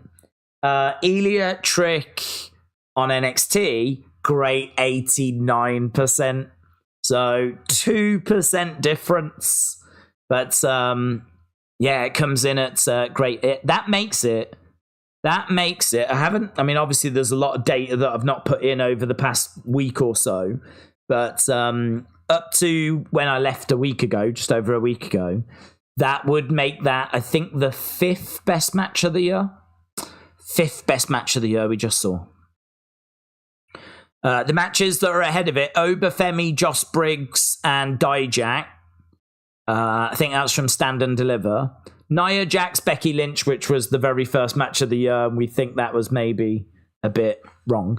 Roman and Rock against Cody and Seth, main event night 1 of WrestleMania. And then, of course, Cody against Roman, main event night 2 of WrestleMania. Those are the only matches that are better than what we've just seen from WWE this year. So it's right in the mix, man. Right up there. Very good. Johnny, good night, buds. When do you get back to the UK? I'm not quite certain, to be honest. I think it's like just over a week, about a week or so. So it's not going to be too long. But yeah, once we're back, we'll be back to doing what we were doing before, and we should be right back into the swing of things. Trick should beat Mello at Stand and Deliver, says A. Jobson. Let's not forget to give Ilja his praise, said Alex Bliss Gamer. Very true. Did you hear a good question? Do you think Brandy Rhodes will make her in-ring WWE debut if she gets drafted to SmackDown? I don't think she'll be drafted. I don't think she's looking to compete, to be honest. I don't think she's looking to compete. I think she's kind of moved on with her life. I don't know that she ever really wanted to be a wrestler. I wouldn't have her be a wrestler. She's not someone that is all that in the ring. So